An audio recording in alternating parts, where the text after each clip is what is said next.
shit. What dog, so if you finna do the prime time, who gonna do the after? Nigga, that's honestly that's why I told her that's why I want to talk about. I'm like, shit. If it's gonna be a thing where that's the case, then how we gonna But they more so worried about the on air shit. I think we could tweak the after shit because that shit was so goddamn put together. It was so like just crazy. But this shit gonna be fire though, regardless. However, all right, it's probably gonna break. Yeah, it's gonna break up for a little bit because that shit trying to go live. So we're gonna freeze up for a couple of minutes. Cool. I'm just not able to. I just looked at the notes, man.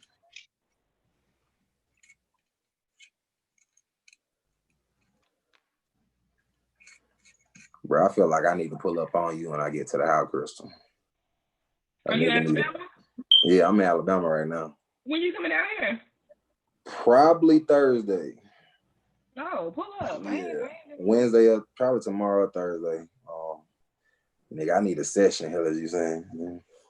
Pull up. Nigga, I need a session. Fuck all that. Niggas is out here. All right, y'all niggas ready? Yep. All right, bet that. We got like 1 minute. I like to start on time. Mr. Light Skin and no, I ain't mad. I'm glad you keep me straight, nigga. I'm in that motherfucker like nigga. Don't be late, nigga. Yeah. I feel you. Normally I give you that call. Make sure you up. I know. Look, I was straight this time. I was like, nigga, give me 10 minutes. Real, nigga. Yeah, the YouTube going because I can hear the delay. Okay. I gotta get used to this shit. And we can't see the YouTube, right? Just so so you handle the comments because we can't see it. Okay. All right, cool. All right, bet that. All right, it's 7 up, so we're gonna go, man. Thank everybody for tuning in. Welcome yet again. If you're watching it live, appreciate you. If you're gonna watch it afterwards, because y'all got chili to cook, shows to watch, Greenleaf come on tonight. You know what I'm saying? So if y'all gonna save us for later and get on Pastor and Lady May, I fuck with y'all too. You know what I'm saying? I'm just thankful that, you know what I'm saying? Y'all giving us the time. So we here with Free Space, myself, Mike, the only unqualified nigga on this panel. I got my dogs with me. I got my family with me. I got my folk with me. I got Crystal at Let's Be Crystal Clear, the incomparable, the amazing Crystal Farrell. I got my dog Fool at the Trap Therapist, the realest nigga in the room at all time, at any point. So get used to him. Follow him on the handles at the Trap Therapist _ and at Let's Be Crystal Clear. If you're on my page, I'm sure by this point you know exactly who they are. So welcome y'all back. The goal of the YouTube page, we're gonna get some more content up, get our weight up, like I was saying, on our YouTube live. A lot of it is to do a couple different things. One is to build chemistry. As y'all know, we're gonna be doing a podcast.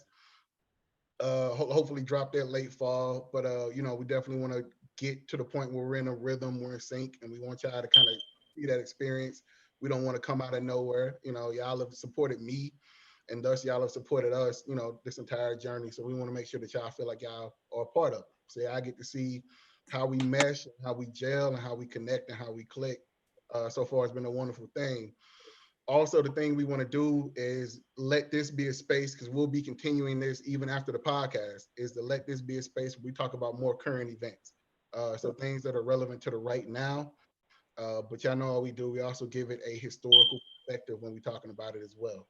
So a couple things. So we're gonna chop it up. So feel free to jump in the comments, man. I'm gonna be checking them. For everybody that's watching, there is a 40-second delay. So just keep that in mind when I'm talking to you. So if I'm asking a question or I'm looking at a comment, give us about a minute, and we'll definitely check it back and forth. But definitely feel free to comment, jump in, hop in, all that kind of stuff. So y'all already know how we do. We family, we get it in. So today's topic is unpacking the collective trauma of policing Black bodies. My nigga Fu came up with that. I'm in dissertation mode, nigga. Yes, it's got Fu written all over it. Just some shit that sound heavy, nigga. Yeah, some heavy shit. So what we're gonna talk about, man, is not only talking about the history of the police force in the United States in regards to our people and our ancestors, but we're gonna talk about how that affects us and how we maneuver with one another from a culture standpoint, from a gender standpoint, from a socioeconomic standpoint, and all kinds of different ways. So yeah, I know how I do off top, man. I got to give y'all a little bit of history. So I'll be going through the history of the police force in the United States, which I knew a lot of this, but I didn't know everything I'm about to give y'all. Yeah. So the police force actually, you know, a lot of more educated folks like to date it back to the paddy rollers in the civil right in before emancipation, which is actually it's an aspect of it, but it's incorrect as far as the origins go. The very first mention of a police force or anything like it was actually in the 1600s, and it was in the Northern Territory. So we're talking about like Massachusetts. The police were actually made up of criminals. So it was a job that was a punishment, which so it's made so the whole force was made up of actual criminals. They called them the night watchmen. So you know, no surprise there. They were hired by the wealthy to protect assets. So it had nothing to do with public safety, and it still ain't got nothing to do with public safety. They were hired by the rich to guard, you know, folks' assets overnight. So be it their farmland, be it their livestock, be it anything that they couldn't police themselves, they would pay the city to have criminals guard their assets for them. It was wholly ineffective, as most of the criminals either would get drunk or fall asleep. Again, not much has changed, but that's where it started from. So be clear, the history of policing in America had nothing to do with serving and protecting people. And it had every bit of involvement of the rich hiring poor people, i.e. criminals, to watch over their assets. So that's where it started. And that's in the North. And when you get down to the South, that's when you start talking about slave patrols. Our enslaved ancestors called them paddy rollers, which was AAVE for patrollers, essentially. And patrollers were usually made up of a gang of 3 to 5 white men on horseback, and you know, they would kind of ride around the countryside, ride around the South, doing a litany of things. One, they were checking passes. So a lot of, as we know, a lot of our ancestors got, but you didn't have to stay on the plantation on the weekends. If you had a wife or a husband or kids at another spot that you could get to within a decent walk, a lot of times the plantation owner would write you a pass weekend to go visit your family, your loved ones. Because I mean, they sold them, so it's the least they could do, right? So slaves, our enslaved ancestors visiting each other between plantations was not or between cities, between, you know, wherever, was not an uncommon thing, but you had to have a pass. So you would walk it at night, you know, or however you could get there, and a patroller could stop you and ask to see your pass, check it out. If it's good to go, a lot of times they would send you on your way. Now, what would also happen is if they just felt like fucking with you, again, much like today, they would fuck with you. So they would burn the pass, take the pass, act like you didn't have the pass, say you lost the pass, whip you for the pass, send you back to the plantation, and tell, you know, the overseer or, you know, the plantation owner, whoever the fuck it was, that you lost the pass, right? So now, not only do you get whooped and beaten by the paddy roller, but now you're also about to be in trouble by whoever you had to report back to, right? The other thing that would happen was everybody that was Black in the South wasn't enslaved. So we had free ancestors in the South who couldn't move around freely. They had to have what we call freedom papers. We all know what those are. It's a document signed by whoever emancipated you, as well as signed by the judicial court system in whatever county you reported to. So if you were a free person in Atlanta, you know, whatever your Fulton County judgeship is, they would have to sign it, right? You had to keep those freedom papers on you at all times. Because if anybody stopped you and asked you anything about your situation, you had to show it to them. Boom, there it is, right? So what would happen is a lot of time patty rollers would take them and burn freedom papers. So take you, burn freedom papers, and what they could do, they could kidnap you. So, you know, there's historical text. Actually, I'm reading a book right now about St. Louis, actually.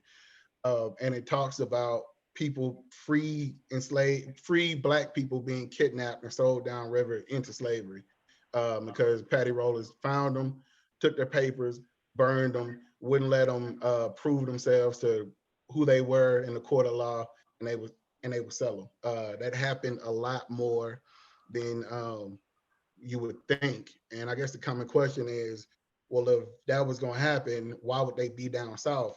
Well, I'm free, but my people might not be. So I bought my freedom, but you know, my mama didn't, my wife didn't, my kids didn't, whatever, what have you. So you know, I'm free, but I don't want to leave, and they can't leave. Well, how does one person buy their freedom? Again, when you're talking about slavery, I know we like to think about, you know, field Negroes, you know, picking cotton, whatever fuck. But a lot of our ancestors had a lot of highly trained skills, right? So they would be blacksmiths, they would be seamstresses, they could be carpenters, they could, you know, build shit, whatever. So what they would end up doing is be hired out. And for a fee that somebody gave to pay to the master, or the plantation owner, whatever you want to call them, and then would also pay the enslaved person, they could work on, you know, things that they could get compensated for in their free time. So eventually people will save up money. And if the owner was, I don't want to call him decent enough, but if he was open to the idea, he could be purchased. Because again, it's all about money and capitalism and transaction. But a lot of times folks would only make enough money to be able to free themselves. So I'm free, my wife isn't. I'm not gonna go to Canada or Ohio or, you know, Cleveland, you know, wherever the fuck, if I gotta leave my whole family down back where I'm at. So a lot of free people stayed free and stayed in the South while they lived. And that was, again, in great danger to their freedom, depending on the type of patrollers they ran into, right? Another aspect that I thought was interesting about what I learned was that one of the jobs of the patrollers was to terrorize plantations. And the purpose for that was to put so much fear into your ancestors that they would be afraid to rebel. So it was proactively squashing rebellions, right? So I didn't know that. So they would purposely like raid slave quarters, purposely bust open doors, purposely pull people out, purposely beat people, purposely set stuff on fire, all that kind of stuff, right?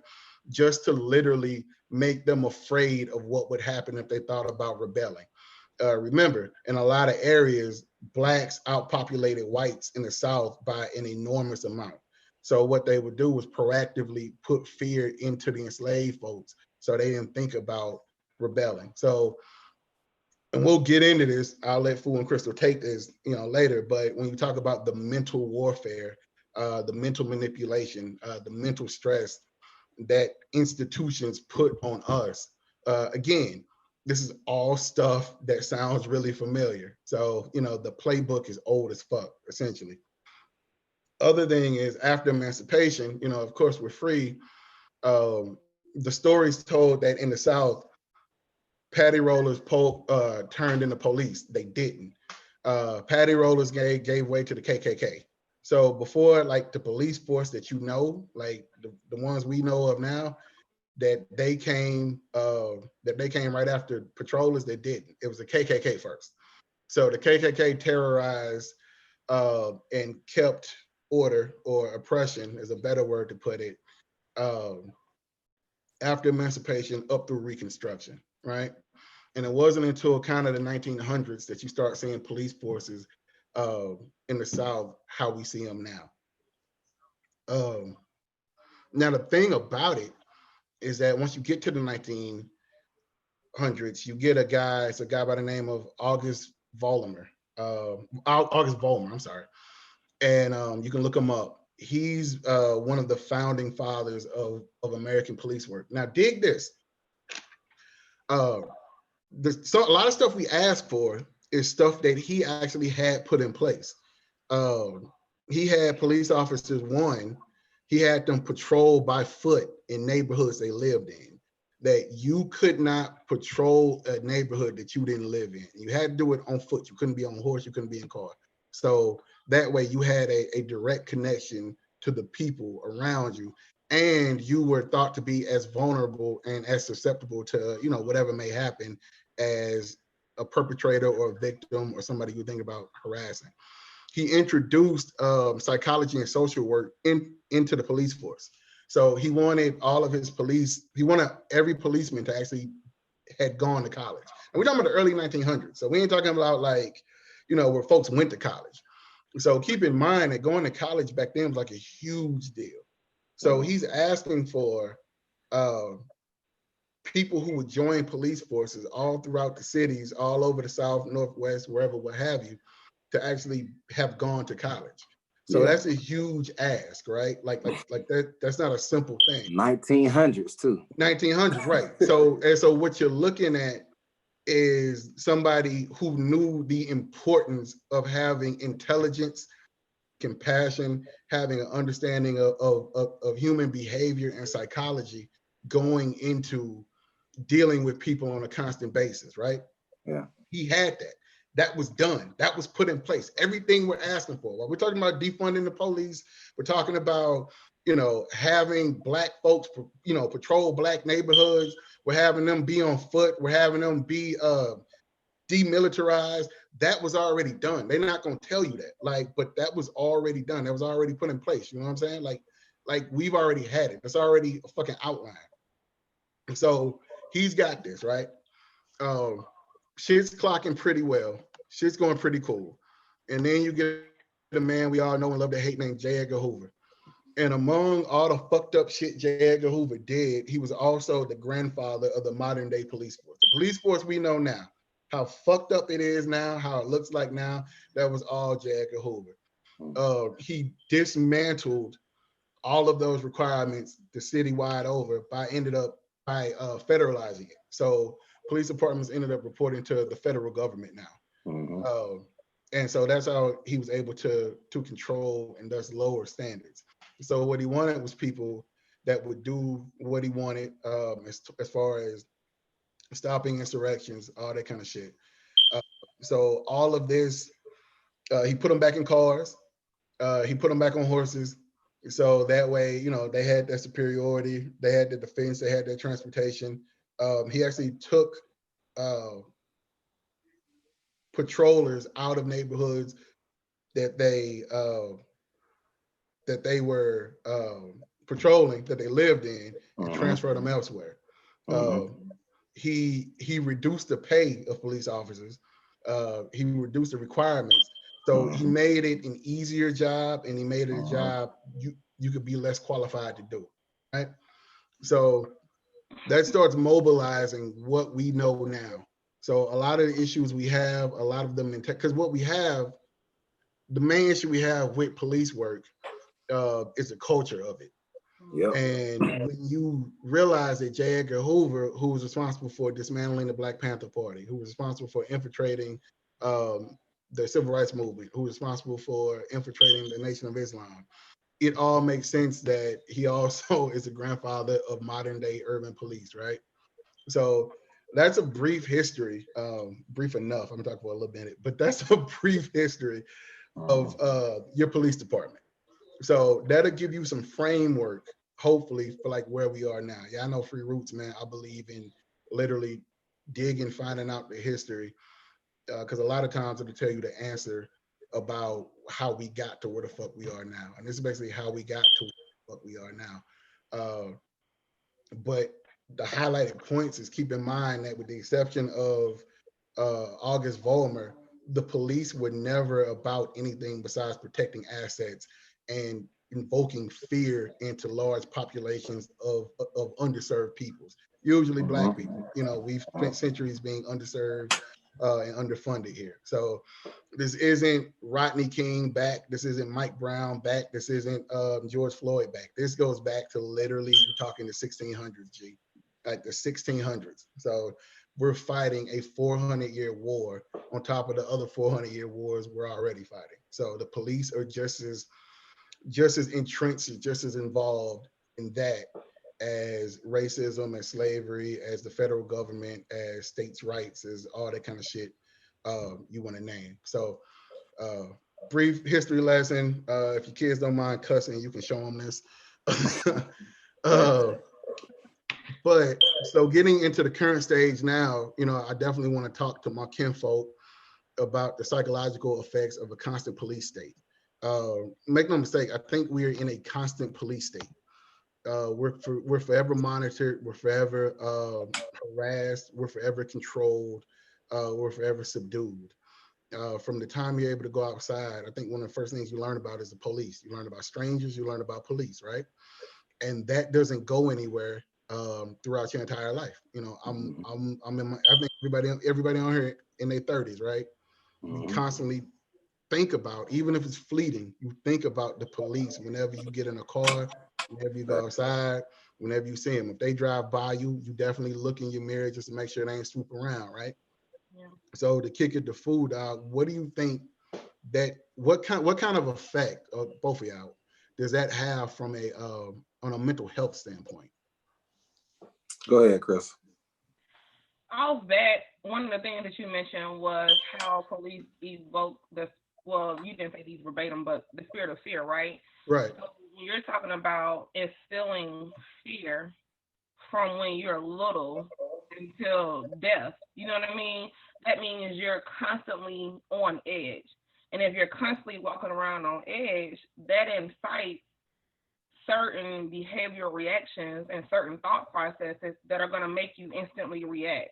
You know what I mean? And when you're talking about where you're living, right? One of the main requirements when you're thinking about a place to live is I want to feel safe. And that's because that's a priority. And so when you're talking about not feeling safe, not even in your home at this point, like we can't even say from the moment you step at your door, we're talking about you're not feeling safe, period, then you're going to always be in a state of psychological distress. You know what I mean? And that's going to already impact the way you think and the way you move. Fact.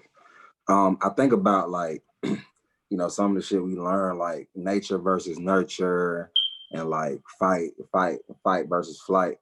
And the fact that for so many of us, the idea of freedom comes with an asterisk. And it comes with an asterisk based off of a certain set of behaviors that you have to learn to be either accepted into society or to kind of put yourself on the outside. So I think really for me, that whole idea of being in a police state, I think about like being young and this concept that we have of good versus bad, or, you know what I'm saying, like right versus wrong.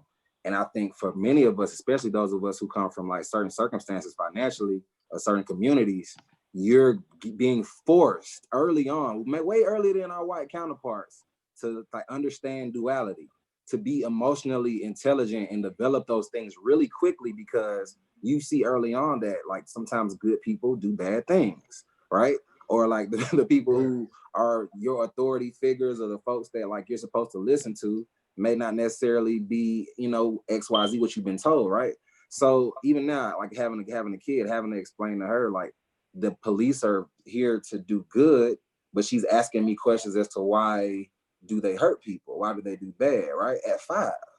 And we've normalized it so much that like literally I got a line brother who's an officer, he walked up to her and she run the other way, like, nah, I don't rock with you. And it kind of messed with me. I was like, damn. But in real life, I'm like, how do I really unpack that with my child? Like, he's safe, but no, daddy, he got this on, right? Yeah. So that in itself, I think for so many of us, we think about like even our most powerful people, like the Oprahs, the Diddy's, to think about the ways we have to actualize and realize ourselves under this constant state of today could be that day, right? You know what I'm saying?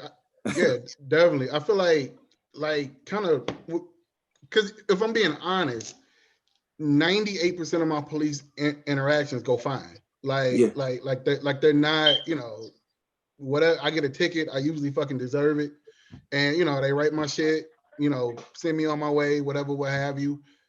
Sometimes they just let me go. Watch yourself, don't do it again.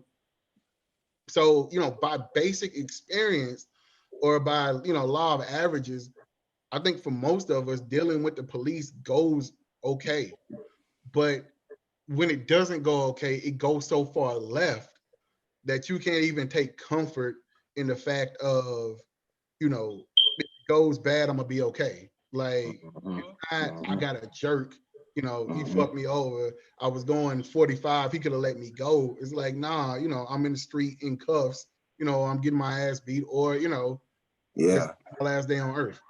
And I think that's some of the question is like the fact that like it going from we good to now fucked up, right? Right. That 2 minutes, that 30 seconds, that 45 seconds. I feel like that's that conditioning, that environmental piece, that us understanding like what side of the fence I guess we kind of sit on, because I look at the way we probably understand how to communicate with police, how to know what nonverbals, to understand like that all in itself is a very learned thing. Right. Whereas we understand, I got partners who nigga like they get with 12 and it's automatic. They know they're gonna get locked up. So I'm gonna get you here regardless. Like there are no words that I can find in my lexicon to get me out of this situation, right? There's no toolkit there that's going to inform me that I'm going to be okay, right?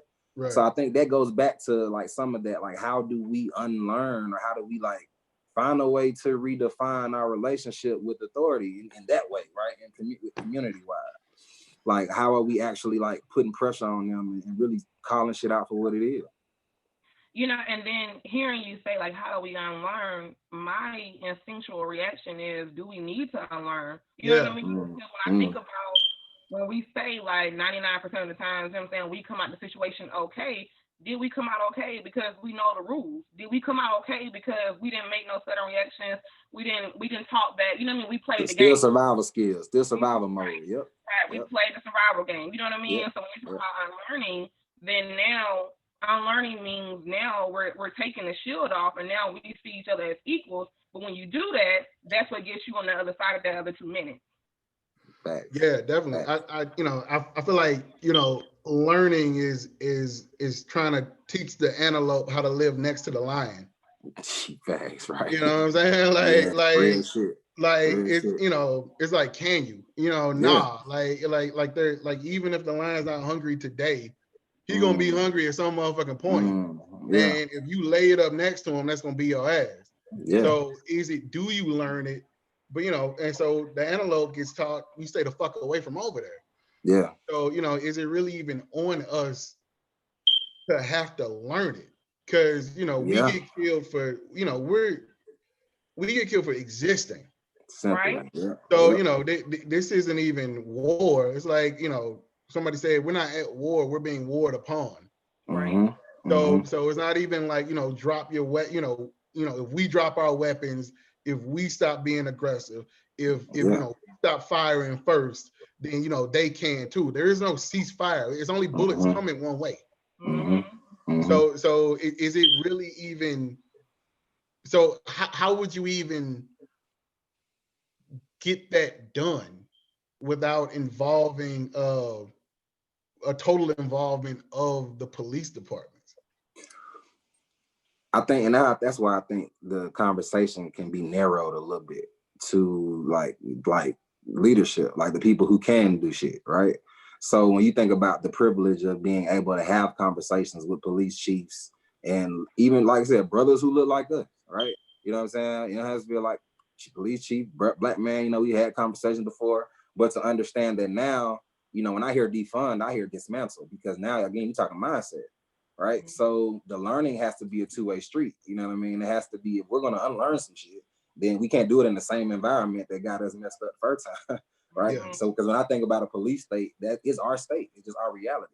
We don't know a world where we aren't watched, and we aren't like we've been literally taught that self-sufficiency in our communities at its full extent looks like death. With the Black Panthers, like we've seen it, we've been educated this, we've been taught this, right? So I think some of that question to us, the ones of us who are privileged enough to converse about it, is to ask ourselves, okay, are we willing to now look at, like you said, historically, what was already put in place by they folks? Right. So it ain't even like we asking for something that wasn't at the foundation of what y'all should have did anyway. Mm-hmm. You know what I'm saying? So it's kind of like, where does the pressure now go to where it becomes more of that fight? Because we can fight there. That's why I know we can fight. Right? We may not be able, like, we, of course, that's some of the, you know, where we see like the whole picture. The protesting is one thing, rioting is one thing, but who is rioting in those spaces where like now ideology is being presented and curated and crafted for universities and professors and education systems, and this is what we teaching. So it's kind of like, at what point do we start to goddamn, you know what I'm saying, set shit to fire in those spaces where now we can actually say, hey, these need to be the requirements, and if they're not the requirements across the board, then what are we talking about? Because I know with my licensure, I get fucked up. You know what I'm saying? There's a lot of reasons why I don't even be playing with licensure like that, because as a therapist, there are certain, like, I'm liable literally for your life, right? So I gotta find wording, I gotta put shit in my like clauses so that if I give you the wrong advice, then you do some shit, I don't get jammed up. So you mean to tell me now on the inverse, someone who has the ability literally to say, okay, you're not doing what I say, that it throws me off that I have this certain amount of liability as a professional who took this time to go get this certification, and you all did the same, and we don't have this, literally, we don't have the same amount of liability. Like, it's crazy. Yeah.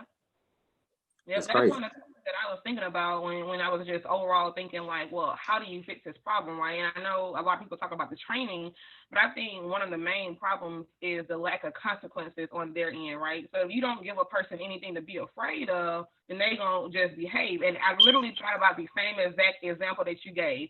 And I'm just like, when you talking about, you know what I'm saying, a therapist, a doctor, a lawyer, anybody that has worked years to get to where they are, you know what I mean? And whereas the training for police officers are a lot less, and they're not having any repercussions after that, they're going to continue to behave that way. So when you're talking about how do we fix it, you got to start issuing out some repercussions and some consequences off bat. It shouldn't be no hesitation. It shouldn't be any discussion. It shouldn't be any second thought, afterthought. It's like, hey, this is what you did. You out of here. That's it. No question of that, because that's what would happen with any other profession. Yeah. And the fact that people have, like you said, like life or death. They have life or death in their hand, and yet their repercussions and their consequences are so lightly questioned. You know what I mean? Yeah. That how they're able to continue to move the way they are with any regret.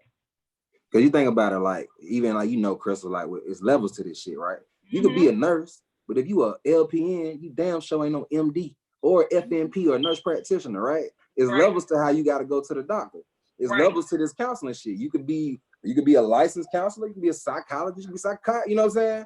There's levels to that, and with those levels comes certain responsibility, right? Yeah. The fact that we're almost rewarding mediocrity, we're giving power. I say mediocrity. Let me not say that, because officers do the damnedest to you know what I'm saying? I do respect them. I do respect officers. I will say that. I don't fuck with 12 though. The reality for me is knowing that we're giving power, literal life and death power and ability to individuals, and we're not vetting these individuals to understand, do you know how to properly de-escalate?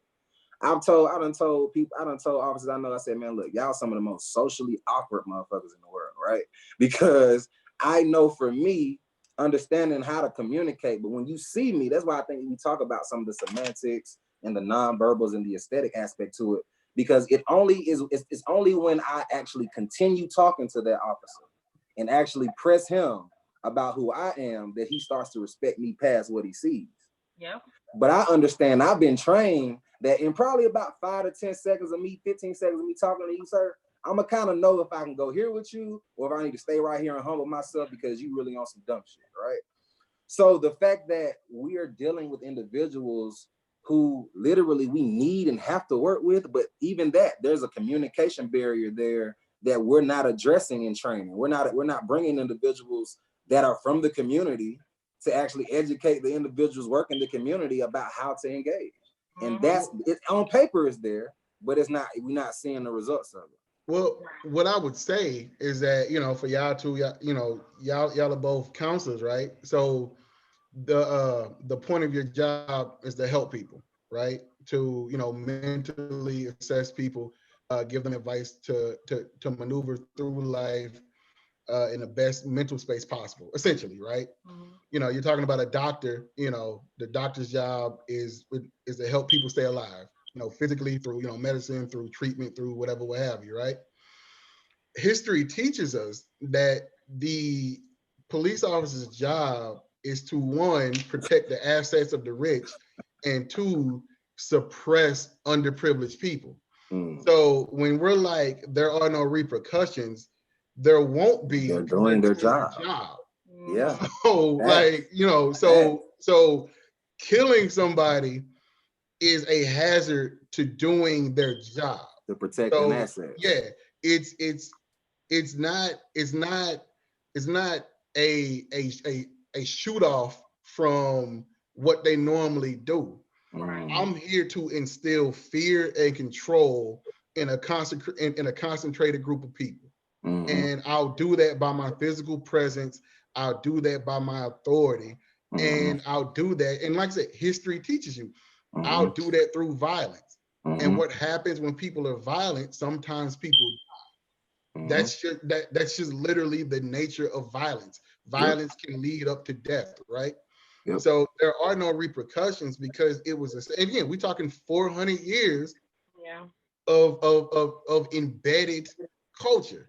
400 years we've spent taught to have a culture of, if you're the police, of literally suppressing people in a concentrated area, and that'll come with death. So I'm not gonna be.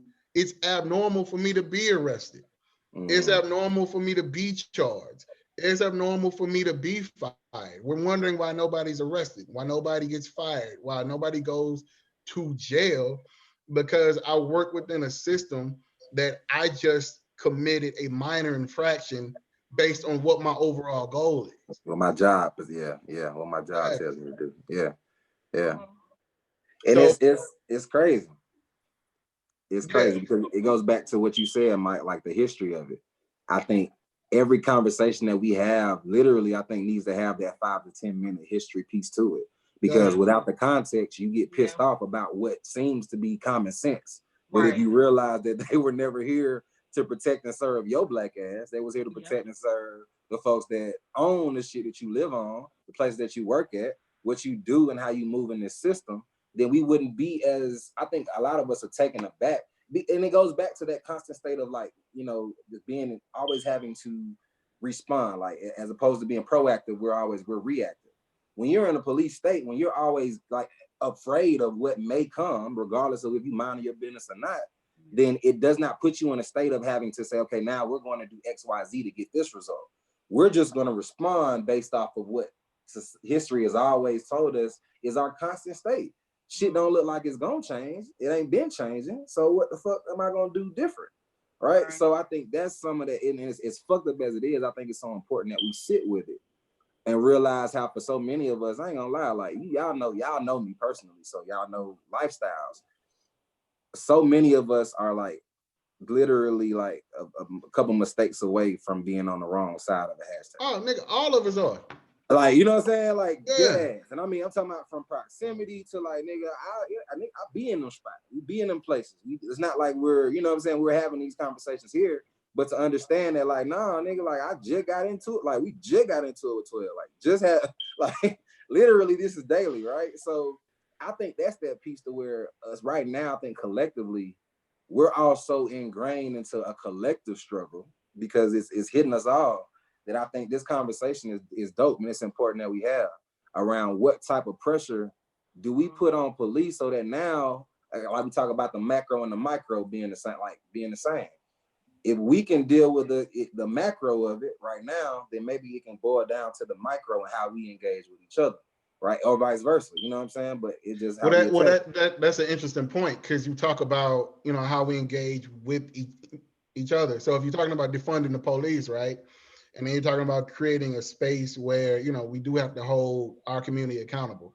So if that looks like, you know, social workers, that looks like psychologists, if that looks like trained professionals, whatever that looks like, you know, there is no civilization that doesn't hold its citizens accountable. Accountable, facts. So whatever that'll look like once you defund the police department, all we know is an authoritative state. Mm. And, you know, to touch on something you said earlier, Fool, when you know, we talked about the Black Panther Party. The Black Panther Party was inherently self-sufficient when it came to the community. Mm-hmm. Sure. Right? The Black Panther Party was also rife with corruption of all kinds, leading up to, you know, and including rape. Yeah. You know, rape, exploitation, you know, money laundering, you know, whatever, what have you. And this isn't to take anything from them. I'm just literally talking historical facts. You know, nobody's perfect. No movement is perfect. When you talk about the Nation of Islam, you're talking about the same kind of stuff. You know, again, so every society, if you talk about, you know, Garveyism, same kind of stuff. You know, maybe not the sexual assault part, but up to the corruption that authoritative institution allowed. Mm-hmm. So to defund the police department, as you know, you like to say, when you befall a dictatorship, you got to make sure you don't usher in a new one. Mm-hmm. So how would we, and this is for both, how, because I don't know, shit, my part is over. I did the history part.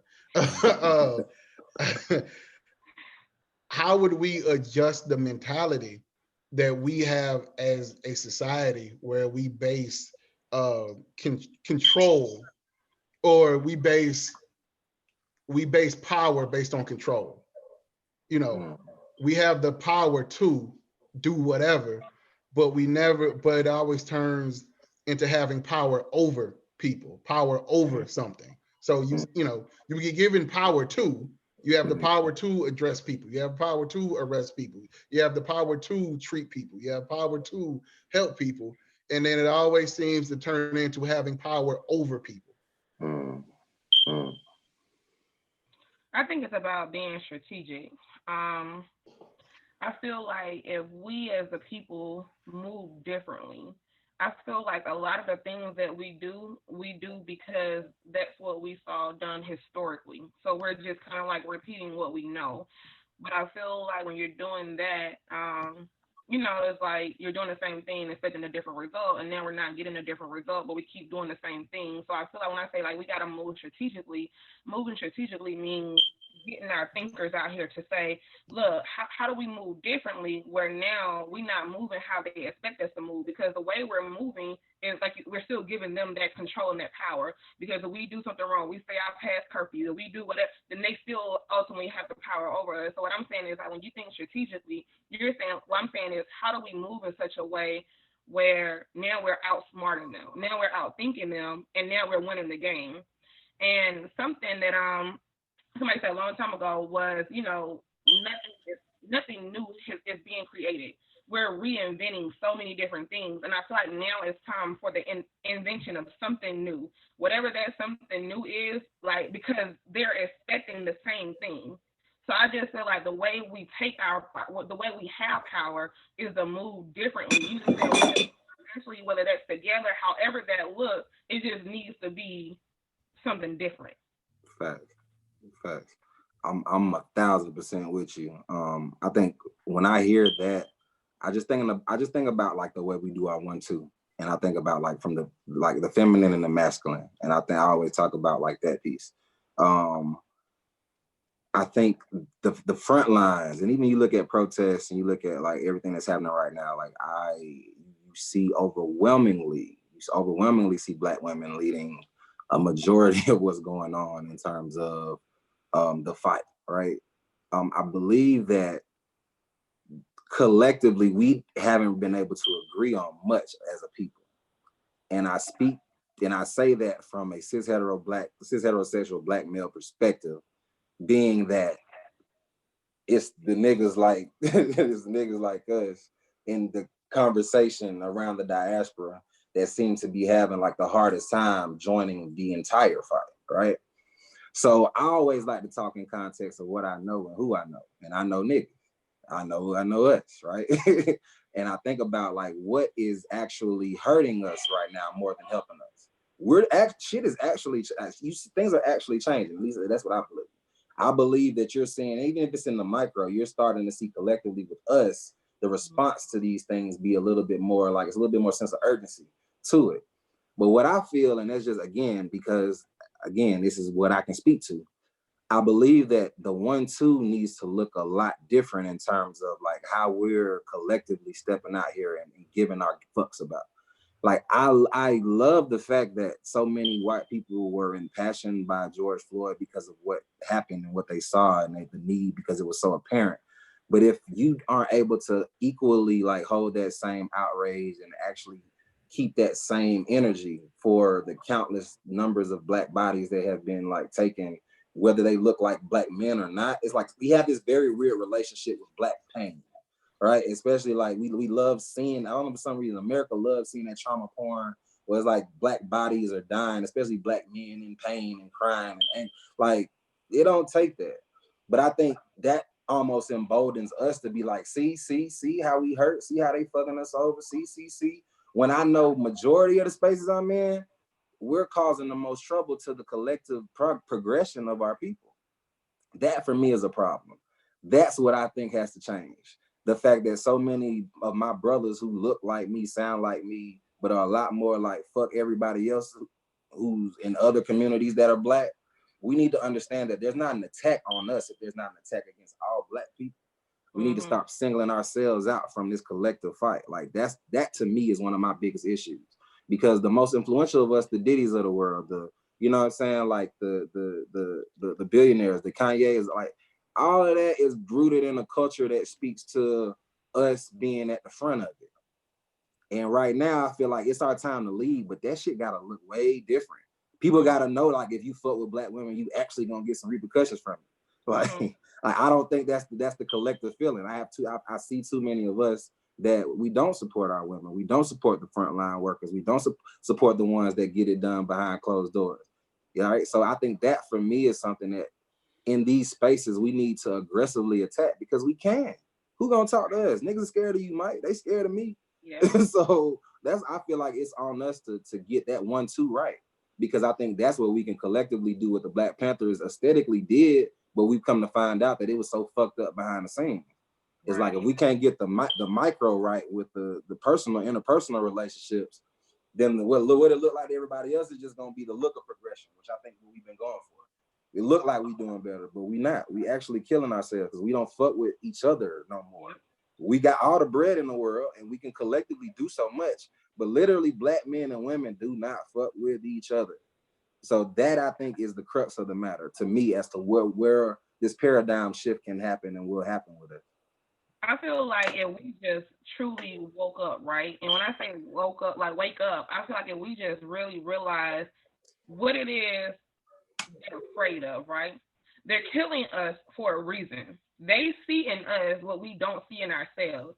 And that's what I mean. Like if we just woke up and realized, like, damn, like we must really be that big and bad, you know what I'm saying? And really start believing that. And I feel like if we believe the power that we really do have, because it's what they see. That's why they fear us. You know what I mean? But I feel like we don't see within ourselves because we've had this trauma of oppression. You know what I'm saying? So now for all these years, it's in our blood. We believe it. And it's like we're so psyched out psychologically where we're not believing that we have the power. You know what I'm saying? I feel like if we woke up, realized that we have the power, that we are the power, and like you said, like join together in unison, it would be unstoppable. You know what I'm saying? Like, and then I realized that, like you said, like even the micro things that I've noticed, the small changes, I've noticed when we join together, when we see a police officer doing something wrong and we come together, you know what I'm saying? It's done. It's dead. Yeah. You know what I'm saying? But that's what it takes. It's because our force together is that power.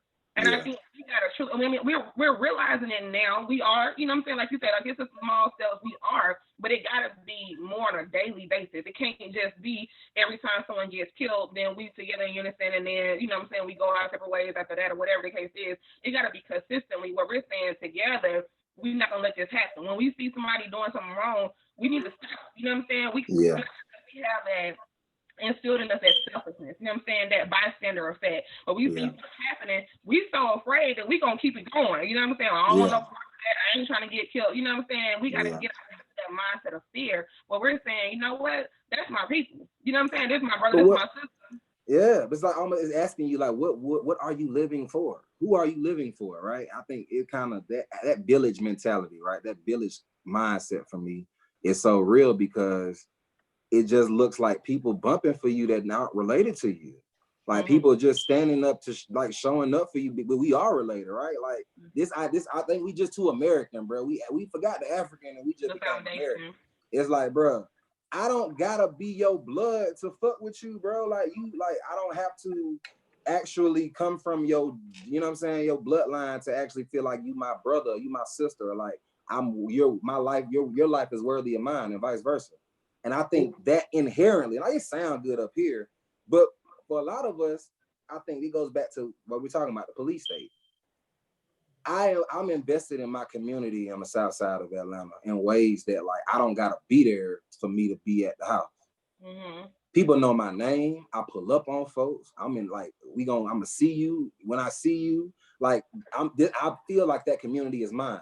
So I feel comfortable enough, even if I'm gonna be in handcuffs or whatever, I'm gonna talk enough shit to where at some point I'm gonna get some people here that know me, whether it's community-wide, whether it's leadership, whether it's whatever. I feel that same way, right? So that means I can go outside of my house and I can feel like the king that I am, that I feel like I am, if we want to go there. And I think it goes back to some of that the community policing aspect. If you now want to replace the police or defund the police, how are we now getting to know our communities enough to where we can tell these outside motherfuckers like, hey, this is what you won't do here. But the fact of it is, we just live in the places. We just live in our communities. We just sleep there. We don't live there. We go to work. We go get our kids. We come home. You know what I'm saying? We talk about the property value and how dope it is, this and the third. But if you really legit had to go talk to your neighbors and come up with a plan and figure out how y'all gonna get fed and who's gonna teach the kids and some of that shit that it seems extreme, you couldn't do it. So it I think it pressures some of us who have gotten comfortable with this idea of online organizing and community activism online to kind of get back to some of the basics. Like, can you step outside of your community and be the influencer that you are online? Like, that's some real shit. I think that's that piece where we'll see that paradigm shift happening because we got the tools elsewhere. Yeah, I definitely think you kind of touching on something that you talked about before. You know, when we're talking about what that looks like, a lot of what we're doing, we're talking about needing something new. We're not doing anything outside of the American way, right? And all we do, I'm big on words, right? You know, the English language is one of the stupidest languages in the world because it has you know, a multitude of words that all mean the same shit. Well, the purpose behind that is manipulation tactics.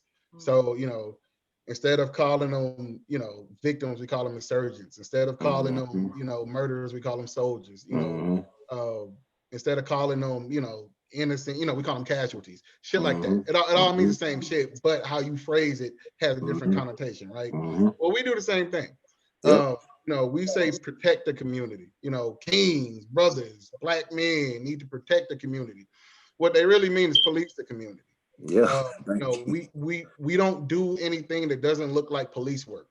You know, again, Food talked about black men, you know, how we need to be there, how we need to be involved, all that kind of shit. And all this shit is true. But what we do now overall is police our women, police our children, police our family, police our territory, but we call it protecting. You know what I'm saying? Like, I like that, like we have this makeshift war that's about to happen that ain't gonna never come. And because we talk about things as a war, we have this sense of unnecessary militancy. And, you know, a militant mind state gives you a military state in reality. So now, instead of this being a village of, like you said, love, compassion, concern, caring, freedom, expression, all that kind of stuff, we got everybody on lockdown, you know what I'm saying, waiting on some shit to happen. It ain't gonna never happen. Yeah. So, you know, I think getting outside of what America looks like, Yeah. how America operates, how America functions.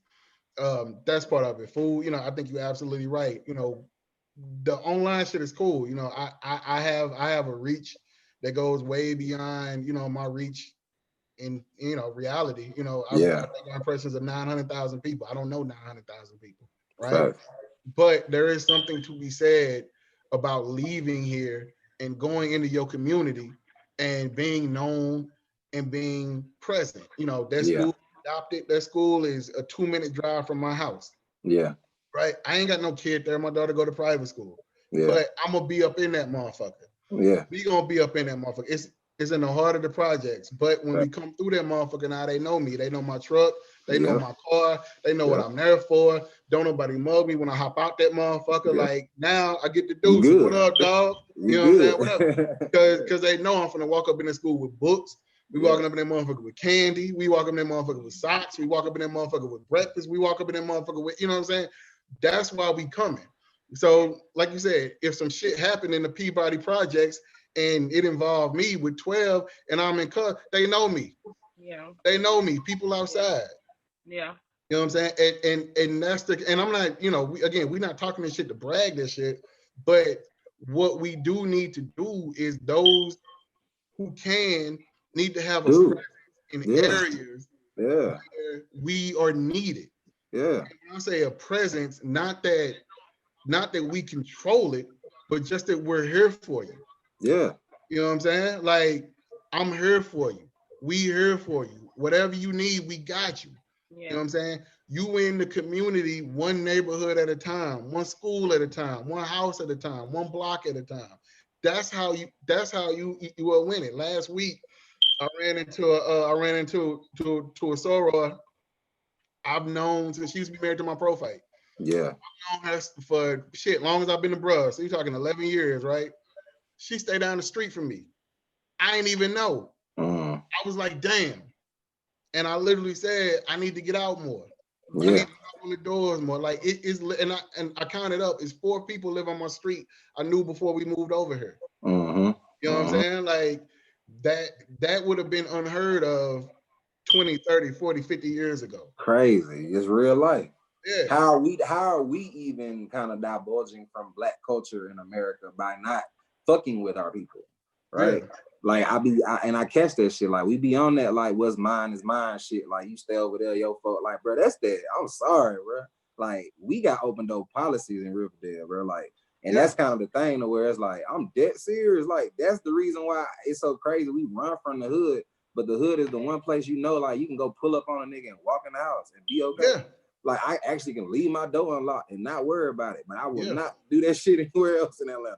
Like you know what I'm saying? So it's interesting to me how, you know, like you were talking about it, bro. Like I think some of it is just really being still enough to like see each other.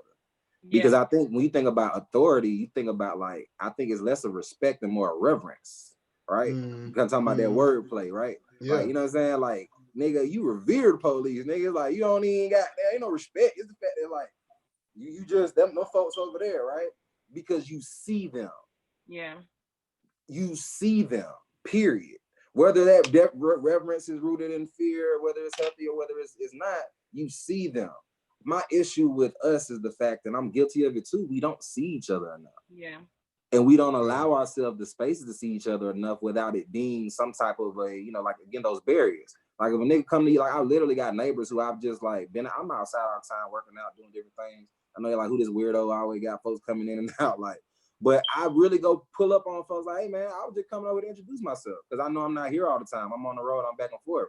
But y'all need to know, like, this is where I live, this is who I am. I'm a therapist. I let them folks know, and people like, damn, like, are you a therapist?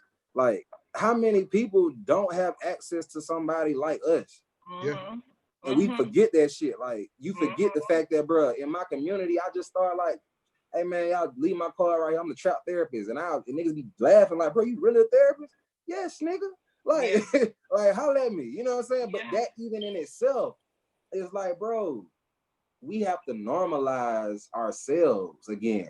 It's like, especially being from Atlanta, and Crystal, you can attest to this. we work so hard to be people that when we come back home, nigga, we can't even be, we unfuckwittable. Like niggas be also like, you know, niggas you went to school with, now they a whole nother person. It's like, bro, you left to come back and give to your people, not to, you know what I'm saying, not to do that. So yeah. One of the questions I'll never forget, Mike asked me on our very first Instagram live, which was why did I stay on the south side? Why are all my businesses, properties on the south side? Why didn't I go north? And I remember my answer was, you know what I'm saying, like, my community deserves somebody great too. You know what I'm saying? Like, we constantly get to the top, and we want to people because we so busy chasing money, but it's an insult because we are the dollar. You know what I'm saying? The Black people are the people who have the money. You know what I'm saying? But it's just like our mindset has become so skewed. Our mindset has become so selfish where we all trying to get it. We all trying to live this life and be whatever, without realizing that you can still be on top and still be with your people. You know with your people. Something about the mindset has become being with our people is not a success. You know what I'm saying? Being with our people is not something that we equate to greatness. But when we around the mother folks, we feeling good. We confident. You know what I'm saying? We can go to the bar with these mother folks. You know what I'm saying? We feel a little bit more higher esteem about ourselves. And so I think just getting back to that mindset, that foundation of saying, you know what I'm saying, we rock with each other. Like you said, like for our community to have access. You know what I'm saying? Because when people talk to you and people talk to me, they throw. They're like, what? You know what I'm saying? Because in their mindset, they only see these professionals looking and talking a certain way and dressing a certain way. You know what I mean? And in a certain way, they feel like it's untouchable. So when they get to somebody that they know, it blows their mind. And it normalizes it. And it needs to be more of us, you know what I'm saying, who create that space, let them know, like, we here. We here and we're great. We ain't here and we sub-level. We here and we, Fact. And it's what we also do is when we become successful, we often, when we do come back, we look at it like we doing the hood a favor. That, you know what I'm saying? Like we blessing our people with our presence, right? I remember, you know, my pops, some shit my pops live by. My pops is in St. Louis, the north side is one of the hoods. So I got south side, I got east side. St. Louis, we got literally the inverse, north side, west side, right? So, my pop's a north side nigga.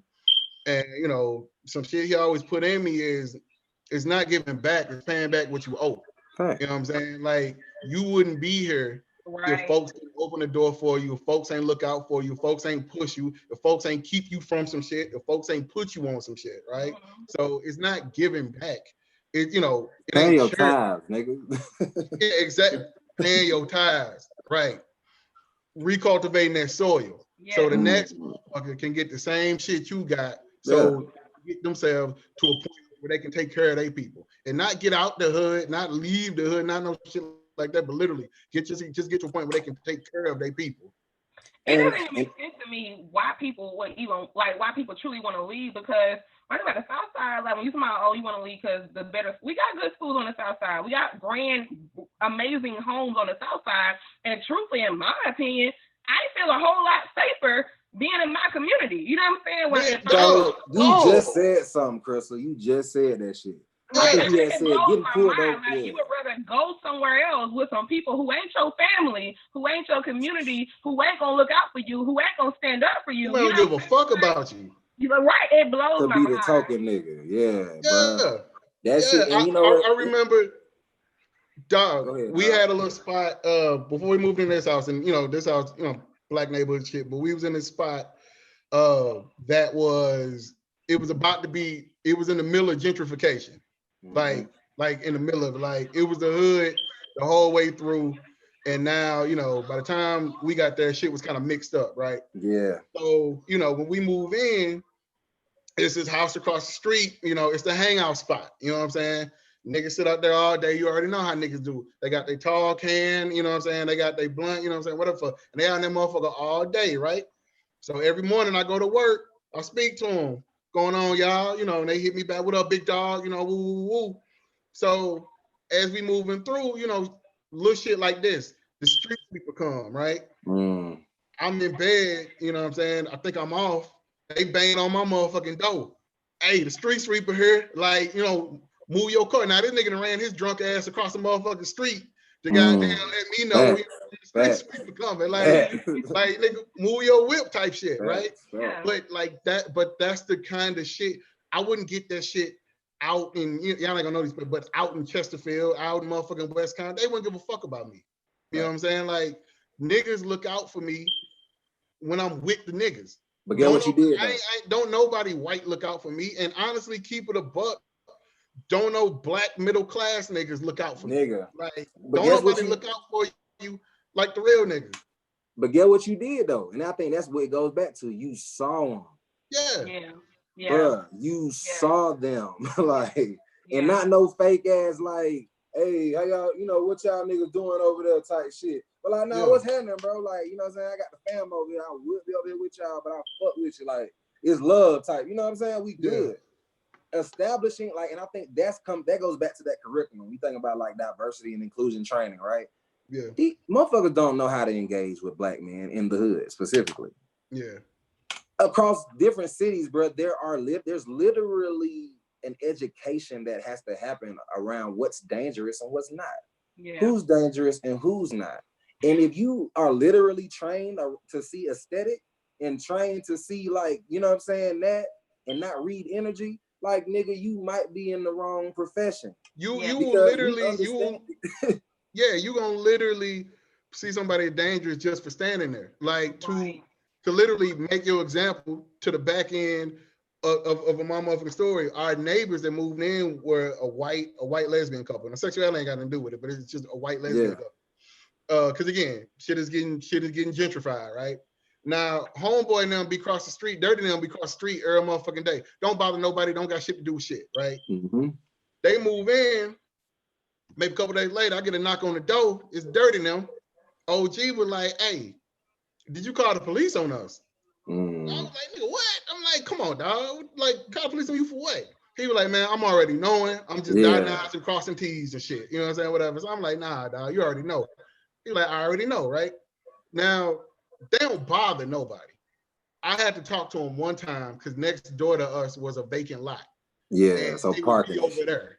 Yeah. You know, E parking there, walking through them to like get to the crib. So I just hit him up like, hey, you know, we live here now, and they were like, oh, you know what? Ain't nobody been in that house for like 4 years. Yeah. So I'm like, hey, dog, you know, we here now. Can you eat? Like, yeah, dog, we go across the street. Ain't no problem. Only time I talk to him about shit, right?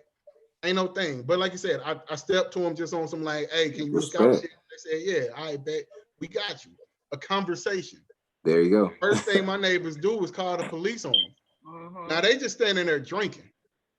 Just like on St. Patrick's Day, on Mardi Gras, on goddamn whatever fuck, you know, the Blues win the Stanley Cup, you standing outside drinking. Yep. Now suddenly, them standing outside drinking looks like a threat. You standing outside drinking is a good time. Yep. But those are the kind of people who become police officers. Those are the kind of people who are in charge of being involved with black bodies. Right. The ones that see them as threats. Exactly. Right, and going back to like their training or lack of thereof, I know particularly from my program, we had a culturally competence class. You know what I'm saying? We in that class wasn't no joke. I have learned to say, hey, I might need to refer you out. And that's what they taught us. If you don't know about the culture, don't act, don't try to put on, you know what I'm saying? You got to let the person know up front, I'm not familiar with your culture, I'm not familiar with whatever, you know what I'm saying? And if it comes to be a whatever, then you might need to refer out. And I feel like when it comes down to police, like, they're not culturally competent, you know what I'm saying? And they don't know how to say, let me pull somebody else in, you know what I'm saying? And then I think about, like, even I thought about, like, well, dog, because I'm thinking about different strategies, right? Like, what would work? I'm like, okay, well, if we partner each person up with a black officer, right? But then, like you said, you got those black people who ain't, you know what I'm saying, really rocking with us, who on that other level because they so focused on trying to please their, you know what I'm saying, other people, their team or their group or whatever you call them, whatever, you know what I'm saying, that they then turn their back on, you know what I'm saying, the community. So it's just like, I don't know. Yeah. Well, you said something key though, when you talk about cultural competency, but at the same time, again, going back to history, if you see me as a human, you no longer see me as a target. And if I work for the police, I need you to see me as a target. The police force as an institution dictates for the last 400 years that Oof. you need to see them as a target. I don't want you to get to know them. Yeah. I don't want you to get to know the cat on the corner. I don't want you to get to know, the nigga slinging the dime back. I don't want you to get to know them, right? Yeah. That's why J. Edgar Hoover pulled out the notion of people who live in their neighborhoods patrol their neighborhoods, right? Because if you do that, dog, I live here. I know you. I know your mama. Right. I know your kids. I know your brother and them. That's gonna de-escalate shit out the muscle, nigga. Dog, I ain't finna send you to jail. You finna take your motherfucking ass home. Right. Like, nah, hey, this me. Facts. Get your ass up. Come on. Facts. Get your ass up. I'm finna walk you to this motherfucking door. I'm gonna tell your motherfucking mama, I'll tell your motherfucking daddy. We ain't going to jail. Yeah. Like, nigga, fuck and you no. know what? You know what's so crazy? I think why a lot of us, our people, are having such a hard time with this shit is because, especially being in professional spaces in the proximity, like I realize now how not around white people I be, right? But a lot of us are around white people a lot. And the fact that I think our experiences are kind of muddied in with theirs, and just the knowing that, just like you said, so many of us have white friends and white people in our lives who we know that have had experiences with police are crazy as fuck, wild as fuck, no different than us, no better, no morally, you know what I'm saying, right or wrong, but have had these instances with police or authority figures, and we understand that they have 9 lives. Like, they literally get off time and time again, and there is this undercurrent of perfectionism. I think that's another reason. I think that might be a conversation around our relationship with Christianity and why niggas be wanting to throw it away so much instead of understand it, is because there is this idea that you have to be perfect, right? There's this idea that you have to literally do everything by the book to attain some type of earthly heaven or a goddamn spiritual heaven. So it's kind of, it fucks us up. And now I think that's some of the unpacking there that is like, yeah, we fucked up because we realize that there is not the same America for all of us. It's definitely different Americas, right? We're not living in the same America as our friends or our peers or our family. Like, it's a different America. So if we collectively are sitting with that shit, I think that's where we're realizing, like, moving forward, it's going to take some real bold, radicalized mindset shifting to see the type of America collectively that we want to see, because we've never lived in a collective America. And I think that's something that all of Black America is starting to really just internalize and see. This ain't been the same for all. This not our America yet. And that's the fucked up part about it. Thank you. It's never been, right? Never been. Having conversations around, indigenous people. Like, I love the rabbit hole because it's the rabbit hole, because we can go there, right? Talking about colored people in the Americas. But to understand the fact that collectively this is a re-education that's happening with us, like, we got to really sit with the fact that I think all of us are realizing, like, damn, we got to do some different shit. That's what I love, the fact that I think collectively everybody is like, all right, we got to do something different. We don't know what it is yet, but the shit got to be different. And I think that's what's hopeful. That's why I'm hopeful that we're embracing new leadership, we're embracing new ideology, you know what I mean, new ways of engaging. And I think it's a new narrative that we're all developing right now around what the revolution gonna look like. You know what I'm saying? Like, this shit gonna have to look different. And niggas gonna have to be prepared to stop, like, just talking about it, but actively, like, putting actions into it. Like, I think sacrifice is gonna have to look a lot more collective moving forward than individual. Like, we love our martyrs. We love the motherfuckers that we put in the front. Like, go follow him. Nah, nigga, you ain't gonna have to lose what he gotta lose. Can we collectively lose some shit so it don't hurt so bad? Yeah. Like, we want those few individuals to take the brunt of it, but it's like, nah, we all collectively take a little bite, then it ain't gonna hurt so bad. You know what I mean? But I mean, yeah. To your point, that martyrdom, that singular leadership model is based on American values. There we go. That you need somebody at the top. You need a top dog. You need a podium. We don't need podiums anymore. We don't need speeches like that anymore. We don't need, y'all don't need to get behind Mike from Free Roots. Mike ain't finna lead you out of nothing. Lead us to the promised land a bit, dog. Mike is finna lead you right back around to these motherfucking books. And, you gonna educate yourself. We gonna discuss it. We gonna come up with a plan and we gonna move at the same motherfucking time. Mike ain't taking you no motherfucking where, but to the library. Yeah. You know what I'm saying? And I think that's the mentality we all need to have. Like we've done that and it's gotten us where it's gotten us. And not saying it hasn't worked out, you know, praise to the ancestors, the Malcolms, the Martins, the Medgars, you know, all of them. You know, they've gotten us up to a certain point. But now it's time to where we all collectively, communally lead ourselves. And that looking for that individual star, again, that's still American and that's still capitalism. Right? But I think just looking at it, like we understand what leadership looks like. I think we can identify leadership and leaders, but I think we only look at it singularly, like in certain spaces. Just because you're orally gifted doesn't necessarily make you a leader. You can talk, right. You know what I'm saying? Like, right. And I think that's some of, you know, with us and our relationship to spiritual, to religion, the emotionally led activism, the activism that doesn't look like you doing it on Monday, Tuesday, Wednesday, and Thursday, no matter how you feel, you know what I'm saying? No matter who's running the shit, who getting the credit for it.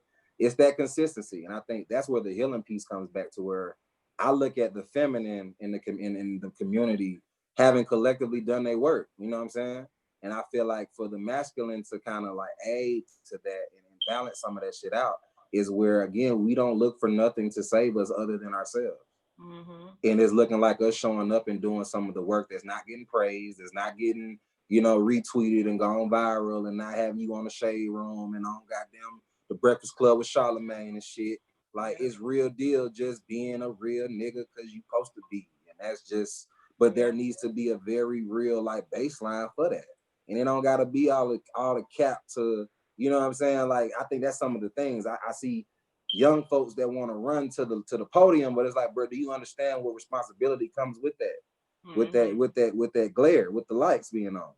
And I think that education for some of us that are the bridge builders is to say, all right, look, what does it look like to lead now? I know at a certain point in my life, I thought leadership looked like me, again, just emulating what I had seen. Yeah. But when I realized it looked like a whole lot of like patience and humbling myself to realize it wasn't my time to speak yet. Because I gave a fuck about shit that I wasn't educated enough about yet. It was like, I cared about it, but I didn't have the tools to actually do nothing there. Right. So I think for some of us, especially like speaking to the masculine, I think that's where, you know, I want to see us do that work. I see and this is day to day with clients, like my women come to work, they ready to work. You know what I'm saying? They don't really hold no excuses. They got, you know, something that, whether it's a child, whether it's responsibilities, they owning that, they taking that. So even with myself, like I literally had to hold myself to the fire and, okay, if I can be this way outside, how am I not showing up for myself in the micro to where it's congruent, to where I don't gotta be doing all this talking. People watching my actions, they seeing how I'm moving. I don't gotta say shit to y'all. And I think a lot of us, we want to do this so bad because we think that's what leadership looks like. And it's like, no, brother, a lot of it's gonna look like you just doing some of that grunt work. And collectively we can praise us. But I think that's that singular piece we gotta get up out of. Too much ego with this shit. Yes. Too much ego with this shit, man. I think a big part of it is we need to learn how to be submissive. You know, submissive. Man, if you don't unpack that shit, that word, you know, you just said the buzzword, nigga. Look. Submissive is a trait that's historically reserved in our community for women, right? But the reason I would submit humbly to you folks that one of the reasons why our sisters have gotten where they've gotten as far as progress, in spite of everything put in front of them, is because their submission to the greater good of what their goals are. Yeah. Right. So because I'm saying submit, and now I'm using it as in a positive quality, because we know in the Black communities it's a negative quality. Yeah. You tell a man to be submissive, he's gonna look at you like you're crazy. Right. Yeah. But the reason why it works for Black women is the Black women are submissive to what their overall goals are. You know, it's not about being the bull in the china shop. It's not about being the loudest one in the room. Sometimes It's about resigning yourself, reserving yourself, Getting the job and done. and sitting back and figuring out a way, calculating, looking at the whole scene and being like, this is the lane I can do to open my business, to get my degree, to generate my wealth, to, you know, make all that kind of shit happen. Like the very thing we as men uh hate the most or fear the most, you know, being submissive, because it's all about being an alpha dog. It's all about being the top dog, right? You can't get shit done if you're willing to submit to another ideal, another situation. You know, you need to be in control of every single thing, right? The very thing we hate doing is the very thing I think women have perfected and shown the positive side of the strength and the intelligence and the calculation that it takes to get it done. Uh, and we never give them the credit they deserve for figuring out how to maneuver around ego. We call it submission, but it's really them maneuvering and managing around our own ego, our own bullshit, right? Yeah. So we have this authoritative position, and we put it on black women that, you know, we are the authority to black women, Yep. and they basically say, all right, nigga, whatever. I baby. like Cause all I right, ain't feel nigga, like playing whatever. your black ass, nigga. Yeah. So all right, cool, nigga. You know, it's gonna take you 7 years to get this bachelor's. I'm gonna be done in 4. You know, your goddamn credit score gonna be 510. My my shit gonna be 715. I can work with you. Yeah, You know what I'm nigga, saying? Yeah. nigga, you still clocking in. I done opened up my own shit. Facts. You know what I'm saying? So it's so we look at all of that, and we look at submission as a drawback. And I think, again, we talk about phrasing, wording. You know what I'm saying? Submission, when used correctly from a vantage point, is an asset. And that's one of the things we need to learn from black women. You know, I don't know if Crystal agrees with that or not. No, look, she over here like, hell yeah. Look. Absolutely. It's something interesting with that, Mike. Like when I think about submission, I go back to the spiritual, and for all, you know, fake spiritual hotep ass god ass nigga. Like you know what I'm saying? I really love those conversations with them, because I look at it like, if anybody understands what a spiritual process looks like, a spiritual journey looks like, you know, you talk about, you know, ego death and aspects of divination, or even, you know, even getting baptized. Like you think about your higher power, or the spirit, so to speak, and all you're doing when you come into your power spiritually is submitting yourself, your flesh, to the things that you feel like you need out here to cope with, and really giving it to your higher power. So when I relay that, and when I hear that, we had these conversations around like submission to me, and knowing like there's a process that I'm undergoing that looks like me having to say no to shit. That looks like me having to be like, nah, like having another thing say, nah, you can't do this. You need to do that. You need to take this away from yourself. You need to do this to purify yourself, right? I wonder how I kind of challenge the men of God, so to speak, right? I think because that's a space where we get, as black men, where we find our, you know, our leadership, wherever you in, whether you're Islam, whether you're Christian, whatever. But men of God, black men of any spiritual nature, to really challenge yourself with your walk and your relationship to God and your relationship to the black woman. Because if you're truly walking in your spirituality, you understand that at every moment, at any moment, you're faced with literally being sharpened by spirit, telling you or getting you together in times where you know you're not moving right, or actually got them sharpening you in ways where you're like, okay, like I see this differently. Like I understand that I may have moved this way, but now with new information, I know I need to move this way. So I hearken that to, like, I look at black women as my teachers. And I think early on, like you talk about it too, Mike, our relationship to authority being women, you know, your mama was nigga that she was that, the HNIC. So it wasn't nothing for you to see a black woman in positions of like running shit, because that's just what you used to. Whereas for a lot of us, because we haven't healed, because we don't really sit with those relationships with our mothers, with our mother figures, with the feminine, and we literally just keep these cycles going, and these trauma cycles just project onto our relationships with our partners. that's what we have the hardest time sitting with. And I pressure us to really literally sit with that friend zone, because your proximity to a Black woman and your ability to learn from a Black woman is the only thing that's keeping you from understanding Black women and why we can't do this. But I know most women, most men, like most of my clients, they be like, look, I've literally never had this type of a conversation with a man in my life. Just any type of conversation like this with somebody who was just listening to understand. And I hate the fact, no cap, I really hate that shit, because it makes me uncomfortable that I am that unique in that right. That I'm that, you know what I'm saying? That these conversations are so few and far between amongst us, to where like, do you know what it means to be a friend to this woman? Learn her, understand where she's coming from, versus trying to overpower her in simple debate.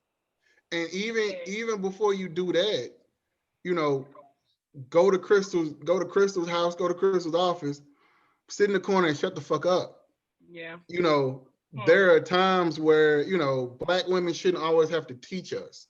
You know, but Black women shouldn't always have to instruct us. You know, pull your notepad out, sit in the corner and just watch.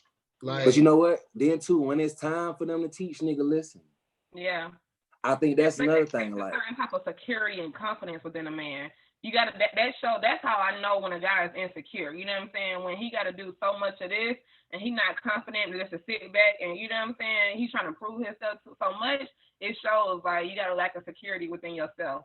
And that ain't my problem. Now, how does that make you feel though? If a man, because it's almost oxymoronic to his mentality, right? He's trying to be top dog, but he's insecure around you. You know what I'm saying? How does like what does that energy feel like for you? I mean, I'm laughing because I'm like, it's a conversation that I have well too often. You know what I'm saying? And the response that I get back is a bit manipulative, because it always comes back to respect. Oh, you disrespecting me. You know what I'm saying? I'm like, I've told guys, like, truthfully, I've talked very hard. You know what I'm saying? Yeah. My friends have told me that I should be a little bit more whatever. But I tell niggas, like, sometimes I need you to shut the fuck up, straight up. You know what I'm saying? Sometimes I just need you to listen. And then it comes down to, oh my gosh, you know, you're disrespecting me. I'm not. What did I say that was disrespectful to you? You know what I'm saying? Like, and you know, it goes there. And so for me, it's a hard battle when you have that type of presence, because you're forced with, I know that I'm not being disrespectful, but because I got to tiptoe on your ego, and because you so insecure, when I tell you insecure, now I'm trying you, now I'm disrespecting you, now I'm hurting your feelings. Yeah. It's a whole little trail you got to teeter-totter around. You know what I'm saying? And it's too much mental work, which is why so many women say, I'd rather just be by myself. You know what I'm saying? Because it's too much. It's a mental drain. Like, now I already got to figure out how to maneuver as a Black woman, you know what I'm saying, at the bottom, like I always say. But then to get around a Black man, I got to teeter-totter, because you ain't unpacked your own stuff. When I'm telling you, when I'm confronting you with it, when I'm holding the mirror up in front of you, you so busy trying to fight me instead of just owning it. I tell you, like, I ain't your enemy, bro. I'm not. Oh, you just hit that. You hit it on the head. We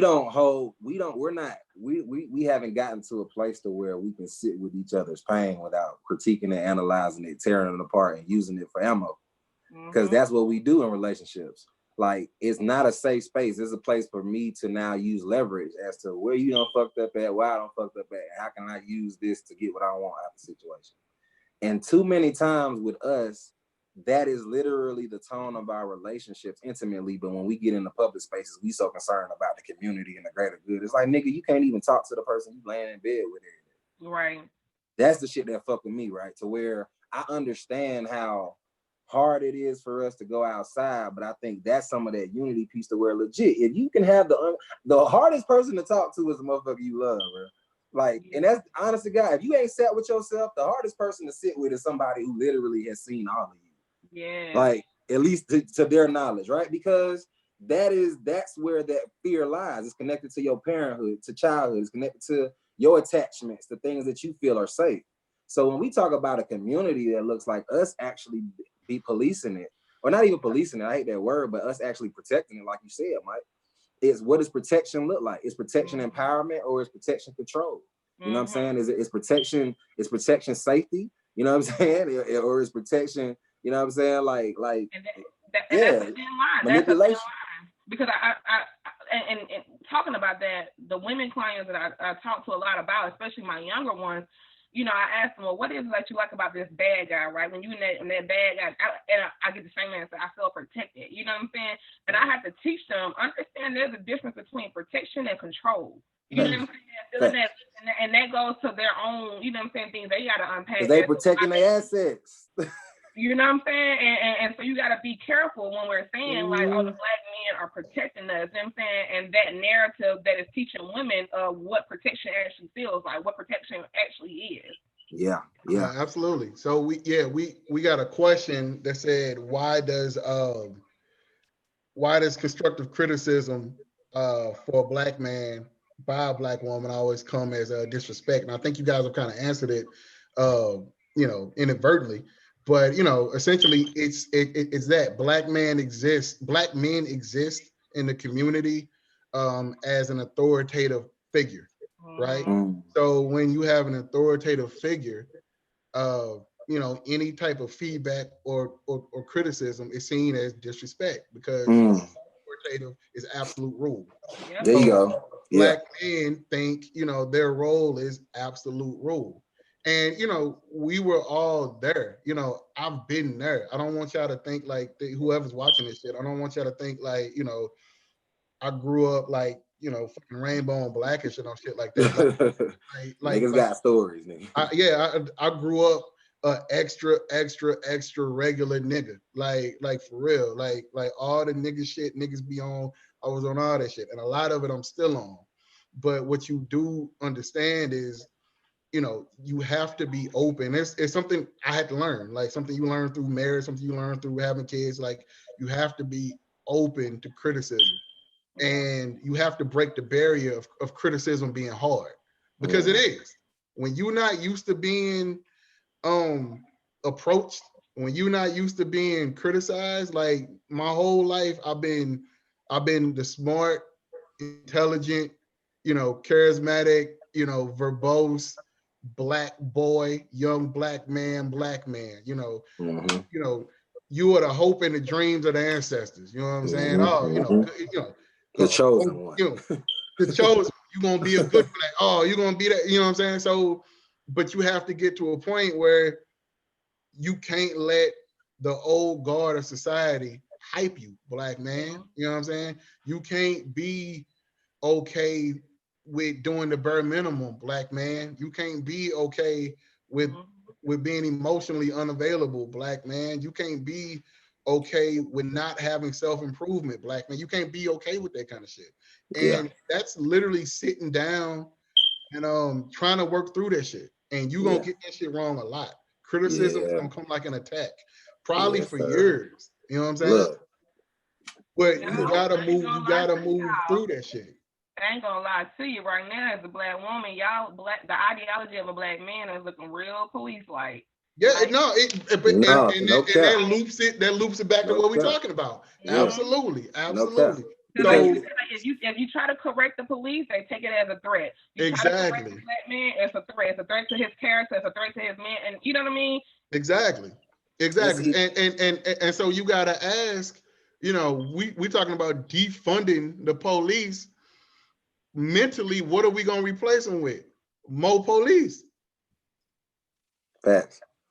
If we're not creating a new baseline for what it means to engage with each other, right? If we're not at this point, like saying, okay, like, man, y'all just hit me with a whole bunch of shit, like, and I'm over here like, it's a lot, bro, because you know we talk about this shit so much, and I'm so impassioned, like, to talk about like black men and our understanding of ourselves, and how from running away from the criticism of literally your mirror, your counterpart, like you're literally not realizing your best self.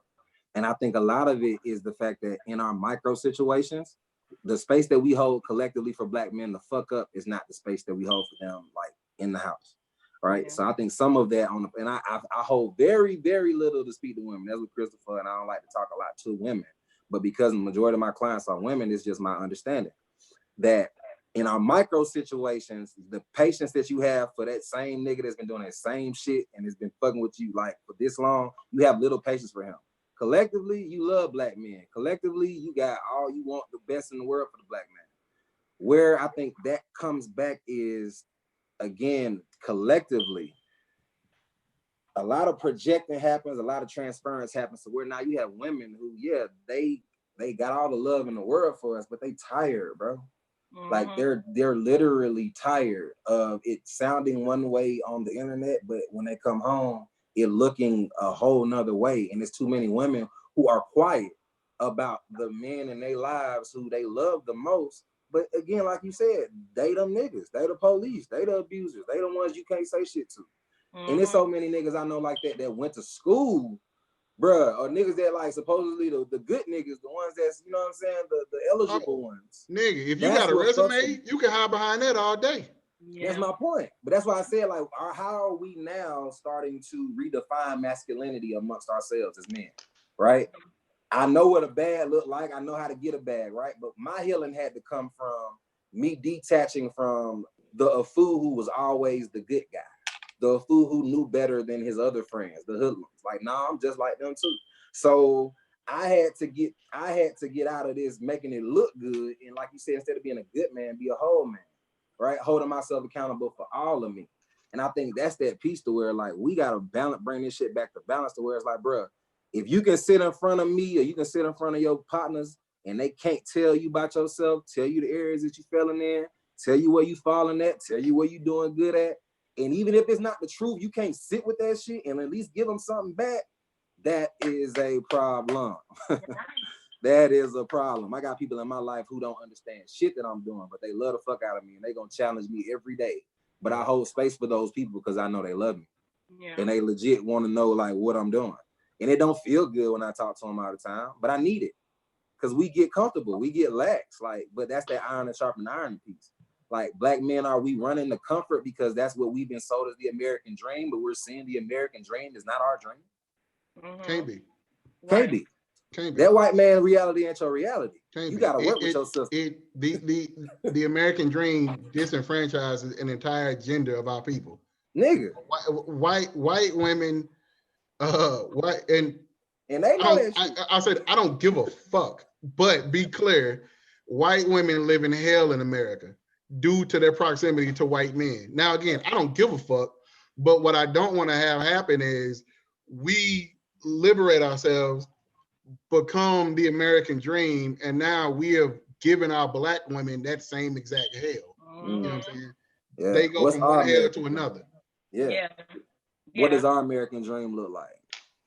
And one thing you spoke about food, which I also want to point out the importance of just having that circle of accountability. You know what I'm saying? I've noticed that some guys have a circle of people that's good for their ego. You know what I'm saying? Like those group of friends, those group of people, and it reminds me of the police again, where you got the people who gonna be your cheerleaders, you know what I'm saying? And your cheerleaders, they always gonna tell you what's wrong, they're not gonna always tell you you're wrong, you know what I mean? And so I think it's also important, like you said, to have that group of people that are gonna say, you know what, hey, you wrong about that, I still love you, you know what I'm saying, and hold that mirror in front of you.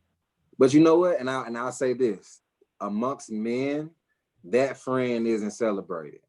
Right. And you know why I know that? Because I'm that friend. Mm-hmm. That friend, that bruh, that nigga, you know what I'm saying? That nigga that come around giving niggas the real is not the one that's invited to the groove every time, because he's the one, he may be with the shit, but his energy gonna tell y'all, hey man, if you doing something out of pocket, you might not want to do that in front of me. Yeah. You know what though? I'm blessed as a motherfucker because my crew is that crew. Like, yeah. And I mean, my nigga, don't get it twisted. Like, we fight. You know what I'm saying? Like, yeah. You know, Ray B can sit me down. Crystal, you remember Raymond? He was one of my best men. We tell each other we tripping all the motherfucking time, and it'll be a whole ass argument. But at the end of the day, I'm listening to it and I process it and I digest it. And so when food came along and food telling me where I'm tripping, what I'm doing, like, I'm listening to this nigga because I'm used to that shit. Coach me, coach. You know what I'm saying? Yeah, like, that's what we be on. Yeah. So it is there. It's just really rare. You know what I'm saying? And I didn't really learn. So like my crew of niggas was the same crew of niggas I didn't have my whole life. you know, I literally share blood with, you know, one of them. So I didn't have the same group of friends my whole life. Mm-hmm. So I thought that's how friendship dynamics worked. Mm. You know what I'm saying? I thought everybody could cuss each other out. Y'all still be cool. I thought everybody could say, you playing like a bitch ass nigga. You acting like a bitch ass nigga. You up in this motherfucker tripping. You fucking up. Yep. And y'all be, and you be like, fuck you. You know, y'all go back and forth, y'all be cool. Yeah. It wasn't until I got to college where I'm like, oh, people don't operate like that. Yeah. So like, I remember like being in my chapter. That's some real shit. Being in my chapter and going off on niggas and thinking it's cool, and then hearing from another bruh, like, you know, he's holding grudges. Dog, and he like, yeah, I'm with Big Mike, and Dog saying, I ain't even got nothing to say to that man. And I'm like, damn, what I do? But like in my mind, that's how shit work. If I'm trying to get you on point, I'm getting you on point, right? But like you said, the world don't work like that. Like the world, like we don't have that kind of shit. And so I had to really learn how to adjust temperament, you know, and spoon feed some folks and just leave some folks the fuck alone. And I mean, it's not just men too. Like for me and myself, like I didn't learn that type of intimate relationship until I got with my line sisters. You know what I'm saying? That's what made me close with them, because they showed me a whole different type.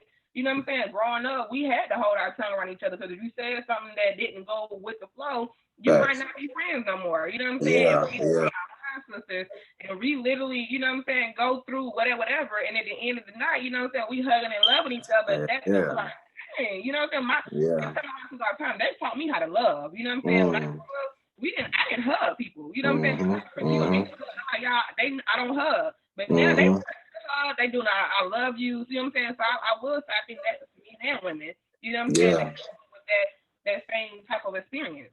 And it's crazy, like even that experience, and you know, a lot of motherfuckers we rag on, you know, institutions of higher learning, fraternities and sororities, I think collectively, but it's the people that haven't experienced that love, right? I think I didn't know shit about Q Sci-Fi before I became a bro. I came from none of that, right? So for me, it was literally the energy that spoke to me. It was the fact that like, here goes some men that I feel like I could be a part of, that not only do I see, but I respect. I'm afraid to walk near these niggas. Like, it's not because I can't, but because the way they're moving is a way that they move, and that like I just respect that shit, right? So then for me to get inside and for me to be a part of this, and then to now see that I have the responsibility to literally see some young men like myself who was young, dumb, and just on some shit, literally see them walk into a space of privilege. On top of privilege, being on the yard, right? You already at school, nigga. Now you in the whole. Now it's another privilege of being in this space. So that to me, just like compounded on what I had already been born into. This idea that literally you're here only because of others. Like I ain't know shit about the frat, but now I got it's the whole something that now I can pass on, and I'm like it's. So it goes back to this idea of like Ubuntu, like you know what I'm saying, Ubuntu. Like I am because we are. You know what I'm saying? Like if we don't sit in spaces where we can engage positively, negatively, conflict, like we don't have healthy conflict, we don't know how to shout and then hug it out, or fight and then hug it out, or like literally do whatever that doesn't involve death and then hug it out. Like I think that's that piece to where we haven't really gotten into the mud with each other enough on some shit that ain't life or death for us to realize what to do when it is life or death. Like you said, our controlled environments allow for us to really get ugly with some people and then see like, all right, what you made of for real? Oh, I can rock with you for real, for real? Oh, okay, then bet, let's go. Like, it's ugly and you still gonna fuck with me? All right, bet. But that's a trust there that now you don't gotta say shit else. You don't gotta talk to your line sisters for you to know they're gonna ride with you. I don't gotta talk to somebody, my LBs for them for me to know they're gonna ride with me. You know what I'm saying? So that's the piece to where it's like, how in the mud are we getting with each other day to day, 9 to 5, to where it's that type of respect and love. But it's even so it sounds like when you're talking about, you know, my crew, you're talking about, you know, your chapter, you talk about your line sisters, because for me, the brothers didn't teach me shit about friendship. You know what I'm saying? But you know, and I mean that's a blessing. Like I'm not saying that it couldn't. It was just like I already had it. Like I went and got the bros because my daddy was the bros, and you know I wanted to throw hooks, and be naked with a Crown Royal bag around my dick. That's why I became the. Yeah. I mean, you know, that's just real nigga shit. Yeah, though. like real nigga shit. Like, I mean, you want to talk about friendship? I already had it. You want to talk about security? I already had it. You want to talk about, you know, clout, popularity? I already had it. You know what I'm saying? You talk about, you know, legacy. I was going to get it because my pops the bruh. So I've just built on, you know, their legacy. You know, whatever, what have you. So I say that to say everything we talk about when we have those hard conversations, like I said, be it my crew of niggas, be it your chapter niggas, be it, you know, EGOA, you talking about things that are rooted in love. Yeah. And rooted in an understanding that everything I'm giving you is for the good of you. Yeah. And I'm not transferring negative things onto you. I'm intense about what it is I'm giving you because I want to make sure you get it. And I'm worried and I'm concerned about you. And so when we talk about policing, you know what I'm saying? We're talking about having to be from a space where I'm concerned about you. You know what I'm saying? It shifts Yeah. You know, I have love for you and I'm concerned about you. You out here doing wrong because, I mean, most of the laws make sense. Most of them. All of them, but most of the laws make sense. You out here breaking the law, meaning you harming somebody else or you're harming yourself. And I'm concerned about you and I care about you. So I'm going to handle that accordingly. Not, I don't know you and I don't give a fuck about you when I'm trying to make a quota. So, you know, when we talk about defunding, and we talk about the relationship that must be had for a safe community, which is important. Safe community is important. You know, we need people out there who, one, operate out of not only love, but out of familiarity. Yeah. Are you familiar with me? And not that, you know, you need to literally have grown up in South Atlanta, you know, or South Side. I would, you know, I would bet if, you know, if we move to the South Side, I could figure out and be good. You know, I don't know names, but I know niggas. I know y'all. You I know pull South up. Atlanta. You know what I'm saying? You know what I'm saying? Like North, you know, South Atlanta is like North St. Louis, like West St. Louis, like Compton, like Southside Chicago, like Third Ward in Houston, like, you know, Uptown in New Orleans. Like I know them niggas. When I'm in New Orleans, I go uptown. I don't know a nigga in Uptown personally. But I know the energy. I know the environment. You know what I'm saying? You could get good, and you could get good in Uptown if you wanted to. Exactly. I recognize the role. You know what I'm saying? I see a nigga. I recognize the role he play. It's familiar to me. It's comfortable to me. So if I had to police that area, you know, I'm operating out of I know who you are. I know what you are. So I'm gonna talk to you.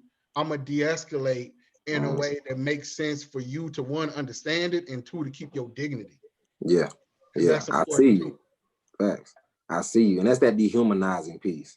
You know what I'm saying? Like we realize to them we're not human, or at least that's what we see. So they're doing work, the good ones at least, to try to get us to realize, like, hey, I see you. And on the back end, it's like, nigga, nah, I'm not fucking. So it's already, you already at a loss there. So I think, like you said, it's super important, like that I don't know, I think we continue to figure out ways to just really just reshift and reshape all this shit. You know what I'm saying? Because I think there will be communities of the future and spaces that we have yet to like be in with our people that look like us, where there will be, you know, I believe there will be police forces and community forces that look different than they do now. You know what I'm saying? I do believe that. So I look at it like, okay, if we're so bold as to, you know, to talk about it, I think it's important for us to really, like, you know what I'm saying, like, do what we're doing and encourage people that's listening to think about the ways in which, if you were to have to spring into action, man or woman, and be an officer, or really be in a position where now you're either a liaison or somebody who's having to speak for your community or on behalf of your community, what does that look like for you? Like one of my closest, you know, in Huntsville, one of my closest people is, you know, my roommate. Like, she has a security company, and during the protest, like, literally Lions Pride Securities was out there protecting the protesters from any outside agitators that was coming in that motherfucker. And she's a licensed security professional. So to understand that, you know, outside of just talking about it, we do have like tangible things that we can do in our just little ways to start to like engage and show people while we're talking about it what it looks like to engage with your community different. So I think that's the piece that we can really challenge our people to do. It's like, how well do you know 12? Pull up on 12, nigga, when you see them folks. Say, hey man, who is you? Like you work for me in real life. So it's like, and not even on that hostile tip, but you can be. No, like, that part. You ain't doing shit, bro. Pull up on them folks, bro. Who are you and where you from? Like I did that shit the other weekend at a Juneteenth event. There was a white officer there. I guess she felt comfortable enough to say something to me or to the people I was with. And I just said, hey man, how you doing? I said, how long you been working in this community? Mind you, this is North Huntsville, right? This is a place I've been at since 2006 when I came to Alabama A&M. I said, so where you from? She said, well, I'm actually from up the road, but I've been working here probably a good 2 months now. Oh, I said 2 months. Oh yeah, we finna talk.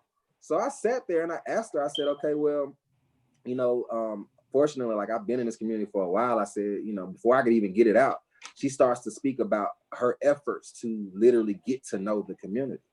So it's like the idea that motherfuckers aren't aware of what we feeling, what we coming with. Like she's lily white from up, South Tennessee, damn KKK country. So she's coming in and policing North Huntsville that's all black. And I'm like, lady, do you even know the individuals? Do you know the church members? Do you know the pastors? Do you know the community leaders? And she's like, no, I got to do a better job of that.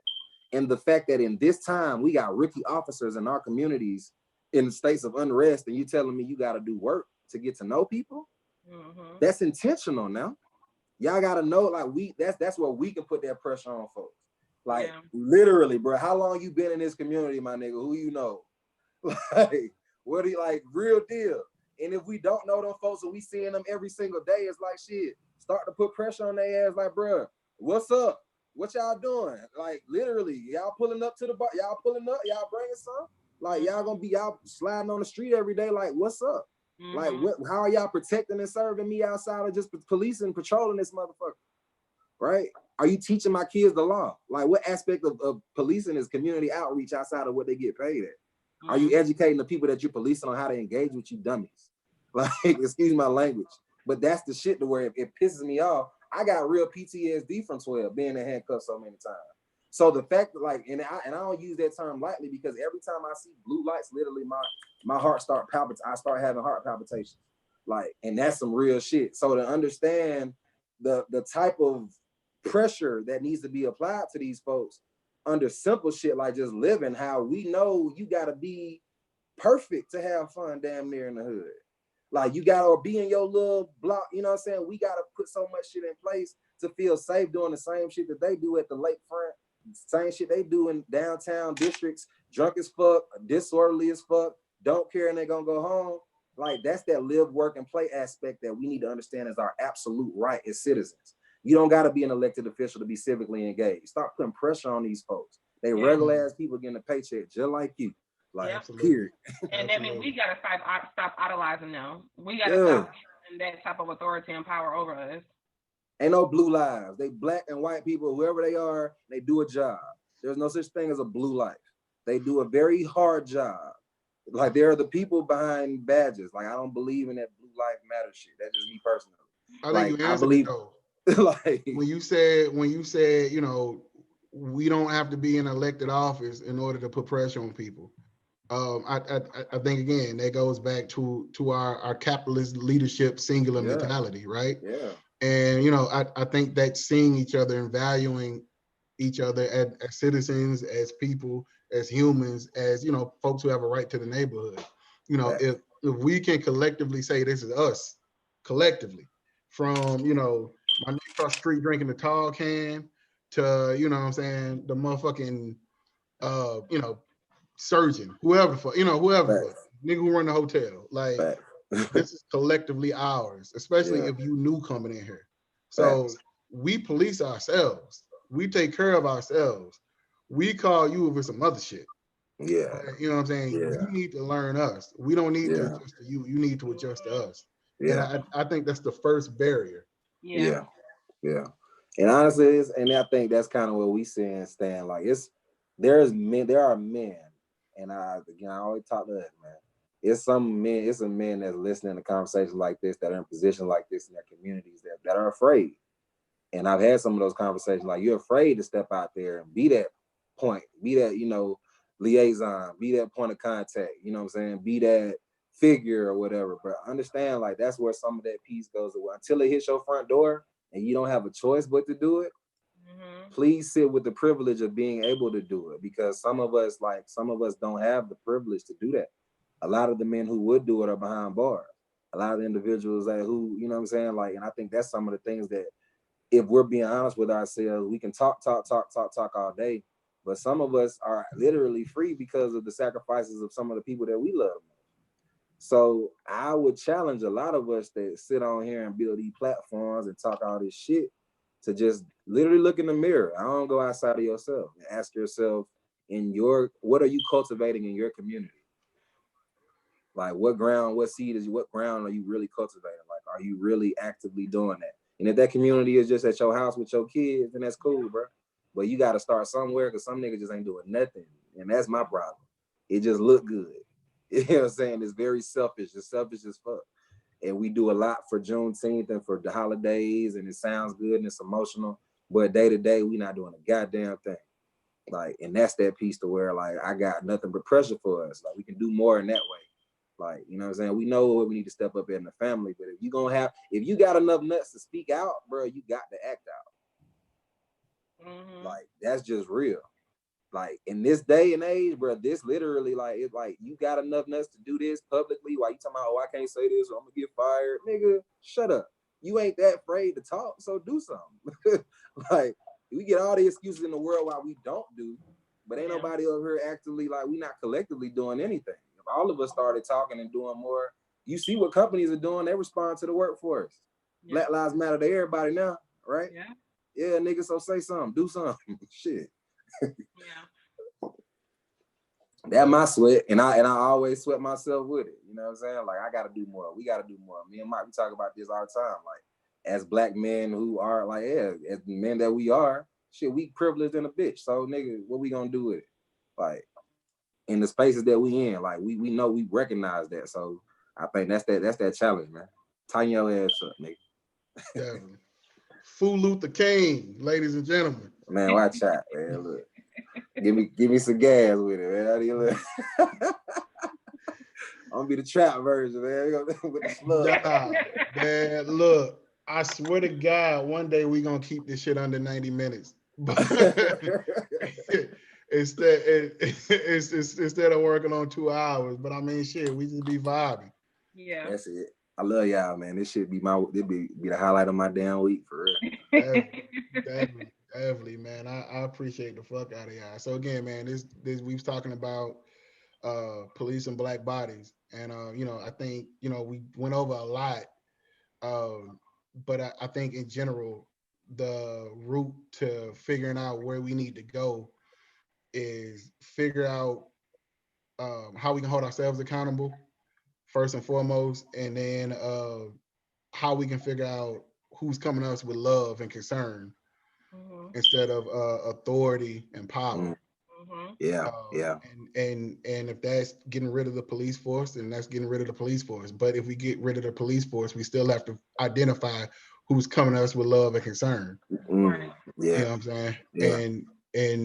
And who's going to be black inclusive. And when I say pro black, and you know, it's a phrase I kind of coined a couple of days ago, but pro black inclusive, and that includes everybody. So that's straight black men, of course, but it's also black women, is black trans, is black gays, is black disabled, is fat black, it's dark black, you know, it's biracial black, it's black ass black, nigga. Yeah, like I mean, you are black until you prove yourself to be anti-black. Hey, you know what I'm saying? You know what? That's some real nigga shit if I ever heard it. Yeah. So yeah, I mean, again, fuck with all of us. I'm gonna let y'all shout out y'all own shit, whatever y'all got going. Y'all want to follow Crystal later first? I'll let you go first. Crystal, Instagram, and let's be crystal clear. Crystal with a K. Yeah. she's so polished. Yeah, man. Y'all fuck with me at the Trap Therapist, man. At the Trap Therapist _ Yeah, man. You know what I'm saying? Shot with me, fuck with me. My calendar will be opening up in July, so taking a few more new clients, man. So we out here. Crystal got 970 followers. I need niggas to get her to a rack. Hey, bruh. Look, them pages starting to get up now. Crystal got now. I looked at that shit the other day. Crystal got 9, so I need Crystal at a rack. Yeah, Family, man. Crystal, I need Crystal at a rack. Yeah, man. Gotta get you up there. Yeah, we gotta get up there, man. We gotta get that up. And, you know, if y'all already watching, y'all already know. Y'all fuck with the page, man. Y'all already know what we got going. I'm the same nigga I done been. I'm the same nigga I'm gonna be. You know what I'm saying? St. Louis born, St. Louis bred. When I die, motherfucker, I'll be St. Louis dead, baby. You're So shit. Hey, I got some shit. I got a joke for your ass. No, what's up? Nah, man, I was thinking that goddamn damn, what's that Nelly shit?